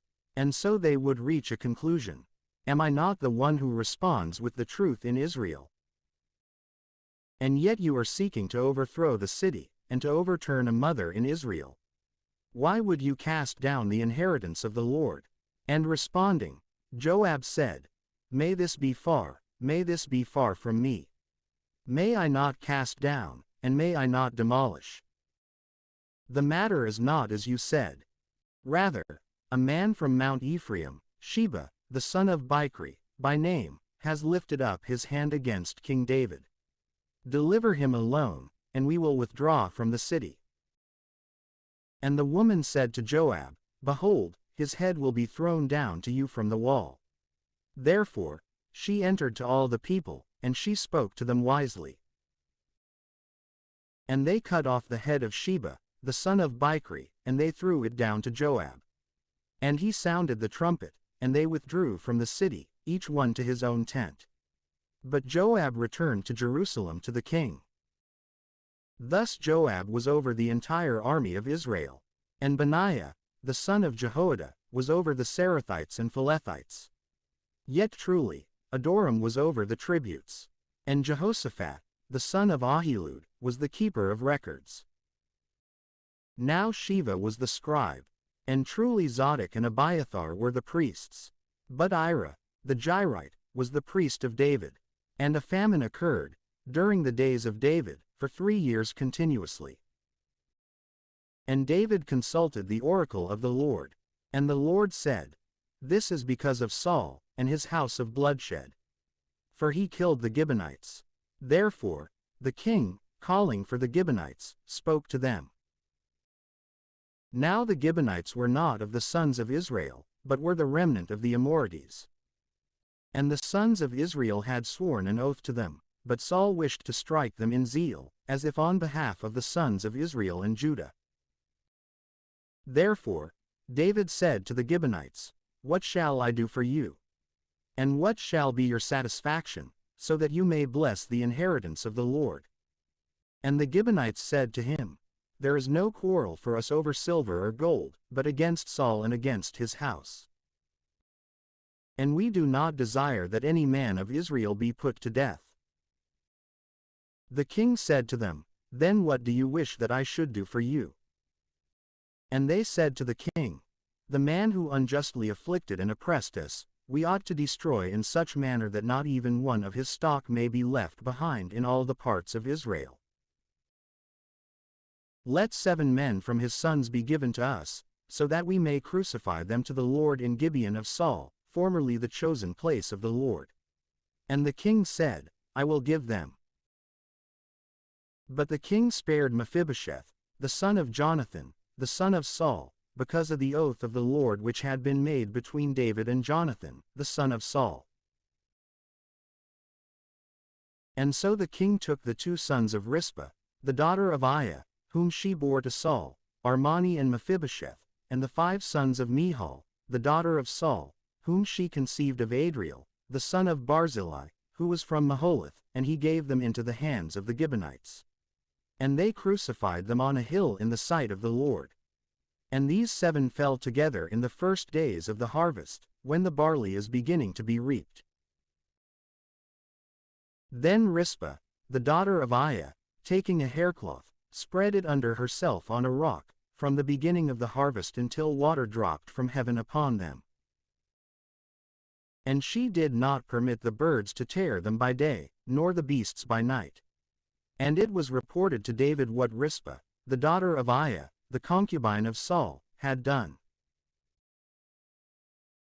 And David went and took the bones of Saul, and the bones of his son Jonathan, from the men of Jabesh Gilead, who had stolen them from the street of 186 Beth-shan, where the Philistines had suspended them after they had slain Saul at Gilboa. And he brought the bones of Saul, and the bones of his son Jonathan, from there. And they collected the bones of those who had been crucified. And they buried them with the bones of Saul and his son Jonathan, in the land of Benjamin, to the side of the sepulchre of his father Kish. And they did all that the king had instructed. And after these things, God showed favor again to the land. Then the Philistines again undertook a battle against Israel. And David descended, and his servants with him, and they fought against the Philistines. But when David grew faint, Ishbi-benob, who was of the ancestry of Arapha, the iron of whose spear weighed 300 ounces, who had been girded with a new sword, strove to strike down David. And Abishai, the son of Zeruiah, defended him, and striking the Philistine, he killed him. Then David's men swore an oath to him, saying, "You shall no longer go out to war with us, lest you extinguish the lamp of Israel." Also, a second war occurred in Gob against the Philistines. Then Sibbecai from Husha struck down Saph, from the stock of Arapha, of the ancestry of the giants. Then there was a third war in Gob against the Philistines, in which Deodatus, a son of the forest, a weaver from Bethlehem, struck down Goliath the Gittite, the shaft of whose spear was like the beam used by a cloth maker. A fourth battle was in Gath. In that place, there was a lofty man, who had 6 digits on each hand and each foot, that is, 24 in all, and he was from the origins of Arapha. And he blasphemed Israel. So Jonathan, the son of Shimei, the brother of David, struck him down. These 4 men were born of Arapha in Gath, and they fell by the hand of David and his servants. And David spoke to the Lord the words of this verse, in the day that the Lord freed him from the hand of all his enemies and from the hand of Saul. And he said, "The Lord is my rock, and my strength, and my Savior. I will hope in him. God is my strong one, my shield, and the horn of my salvation. He lifts me up, and he is my refreshment. You, O my Savior, will free me from iniquity. I will call upon the Lord, who is praiseworthy, and I will be saved from my enemies. For the pangs of death have encircled me. The torrents of Belial have terrified me. The ropes of hell have encompassed me. The snares of death have intercepted me. In my tribulation, I will call upon the Lord, and I will cry out to my God. And he will heed my voice from his temple, and my outcry will reach his ears. The earth was shaken, and it quaked. The foundations of the mountains were struck together and violently shaken, because he was angry with them. Smoke ascends from his nostrils, and fire from his mouth will devour, coals have been kindled by it. He bent down the heavens, and it descended, and a fog was beneath his feet. And he climbed upon the cherubim, and he flew, and he slid upon the wings of the wind. He set darkness as a hiding place around himself, with waters sifted from the clouds of the heavens. By means of the brightness of his glance, coals of fire were kindled. The Lord will thunder from heaven, and the Most High will utter his voice. He shot arrows, and he scattered them, lightning, and he consumed them. And the overflow of the sea appeared, and the foundations of the globe were revealed, at the rebuke of the Lord, at the exhale of the breath of his fury. He sent from on high, and he took me up, and he drew me out of many waters. He freed me from my most powerful enemy and from those who had hated me. For they were too strong for me. He went before me in the day of my affliction, and the Lord became my firmament. And he led me out to a wide open place. He freed me, because I was pleasing to him. The Lord will reward me according to my justice, and he will repay me according to the cleanness of my hands. For I have kept to the ways of the Lord, and I have not acted impiously before my God. For all his judgments are in my sight, and I have not removed his precepts from me, and I shall be perfect with him. And I shall guard myself from my own iniquity. And the Lord will recompense me according to my justice, and according to the cleanness of my hands in the sight of his eyes. With the Holy One, you will be holy, and with the Strong One, you will be perfect. With the elect one, you will be elect, and with the perverse one, you will be perverse. And you will bring to salvation the poor people, and you will humble the exalted with your eyes. For you are my lamp, O Lord.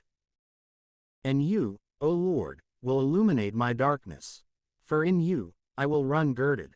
In my God, I will leap over the wall. God, his way is immaculate, the eloquence of the Lord is an exacting fire. He is the shield of all who hope in him. Who is God except the Lord? And who is strong except our God? God, he has girded me with fortitude, and he has made my way perfect, making my feet like the feet of the stag, and stationing me upon my exalted places, teaching my hands to do battle, and making my arms like a bow of brass. You have given me the shield of your salvation, and your mildness has multiplied me. You will enlarge my steps under me, and my ankles will not fail. I will pursue my enemies, and crush them. And I will not turn back, until I consume them. I will consume them and break them apart, so that they cannot rise up, they will fall under my feet. You have girded me with strength for the battle. Those who resisted me, you have bent down under me. You have caused my enemies to turn their back to me, they have hatred for me, and I shall destroy them. They will cry out, and there will be no one to save, to the Lord, and he will not heed them. I will wipe them away like the dust of the earth. I will break them apart and crush them, like the mud of the streets. You will save me from the contradictions of my people. You will preserve me to be the head of the Gentiles. A people I do not know shall serve me. The sons of foreigners, who will resist me, at the hearing of the ear they will be obedient to me. The foreigners flowed away, but they will be drawn together in their anguishes. The Lord lives, and my God is blessed. And the strong God of my salvation shall be exalted. God gives me vindication, and he casts down the peoples under me. He leads me away from my enemies, and he lifts me up from those who resist me. You will free me from the iniquitous man. Because of this, I will confess to you, O Lord, among the Gentiles, and I will sing to your name, magnifying the salvation of his King, and showing mercy to David, his Christ, and to his offspring forever. 187. These are the last words of David. Now David, the son of Jesse, the man to whom it was appointed concerning the Christ of the God of Jacob, the preeminent psalmist of Israel said, The Spirit of the Lord has spoken through me, and his word was spoken through my tongue.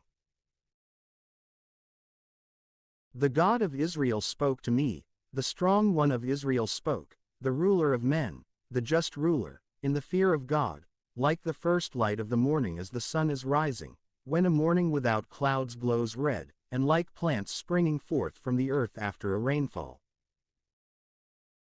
But my house is not so great with God that he should undertake an eternal covenant with me, firm and fortified in all things. For he is the entirety of my salvation and the entirety of my will. And there is nothing of this which will not spring forth. But all prevaricators shall be plucked out like thorns, yet they are not taken away by hands. And if anyone wishes to touch them, he must be armed with iron and a wooden lance. And they shall be set ablaze and burned to nothing. These are the names of the valiant of David. Sitting in the chair was the wisest leader among the three. He was like a very tender little worm in a tree, who killed 800 men in one attack. After him, there was Eleazar, the son of his paternal uncle, and Ahohite, who was among the three valiant men who were with David when they chastised the Philistines, and they were gathered together in battle there. And when the men of Israel had gone up, he himself stood fast and struck down the Philistines, until his hand grew weak and stiff with the sword. And the Lord wrought a great salvation on that day. And the people who had fled returned to take up the spoils of the slain. And after him, there was Shammah, the son of Agi, from Hara. And the Philistines gathered together at an outpost. For a field full of lentils was in that place. And when the people had fled from the face of the Philistines, he stood fast in the middle of the field, and it was protected by him. And he struck down the Philistines. And the Lord wrought a great salvation. And moreover, before this, the three who were leaders among the 30 descended and went to David at harvest time, in the cave of Adullam. But the camp of the Philistines was positioned in the valley of the giants. And David was in a stronghold. Moreover, there was a garrison of the Philistines at that time in Bethlehem. Then David desired, and he said, If only someone would give me a drink of the water from the cistern, which is in Bethlehem beside the gate. Therefore, the three valiant men burst into the encampment of the Philistines, and they drew water from the cistern of Bethlehem, which was beside the gate. And they brought it to David. Yet he was not willing to drink. Instead, he poured it out to the Lord, saying, "May the Lord be gracious to me, so that I may not do this. Should I drink the blood of these men who have set out to the peril of their own lives?" Therefore, he was not willing to drink. These things were accomplished by these 3 robust men. Also Abishai, the brother of Joab, the son of Zeruiah, was first among the 3. It was he who lifted up his spear against 300 men, whom he killed. And he was renowned among the 3, and he was the noblest of the 3, and he was their leader. But at first he did not attain to the 3. And Benaiah, the son of Jehoiada, a very strong man of great deeds, was from Kabzeel. He slew the 2 lions of Moab, and he descended and slew a lion in the middle of a den, in the days of snow. He also killed an Egyptian who had a spear in his hand, a man worthy to behold. And yet he had gone down to him with only a staff. And he forced the spear from the hand of the Egyptian, and he killed him with his own spear. Benaiah, the son of Jehoiada, accomplished these things. And he was renowned among the 3 robust men, who were the most noble among the 30. Yet truly, he did not attain to the 3, until David made him his secret adviser. Among the 30 were Asahel, the brother of Joab, Elhanan, the son of his paternal uncle, from Bethlehem, Shammah from Herod, Elika from Herod, Helez from Palti, Ira, the son of Ikish, from Tekoa, Abiezer from Anathoth, Mebunai from Husha, 23.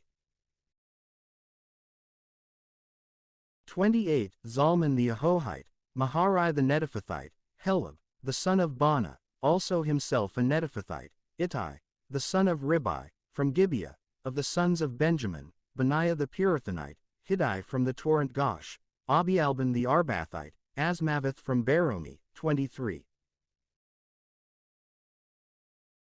32. Eliabah from Shalban, the sons of Jashan, Jonathan, Shammah from Orori, Ahiam, the son of Sherer, the Hararite, Eliphelet, the son of Ahisbai, the son of Makath, Eliam, the son of Ahithophel, the Gilonite, Hezrai from Carmel, Parai from Arbi, Igal, the son of Nathan, from Zobah, Bani from Gad, Zelik from Ammon, Naharai the Beerothite, the armor-bearer of Joab, the son of Zeruiah, Ira the Ithrite, Gareb also an Ithrite, Uriah the Hittite, altogether 37:24. 1. And the fury of the Lord was again kindled against Israel, and he stirred up David among them, saying, "Go, number Israel and Judah."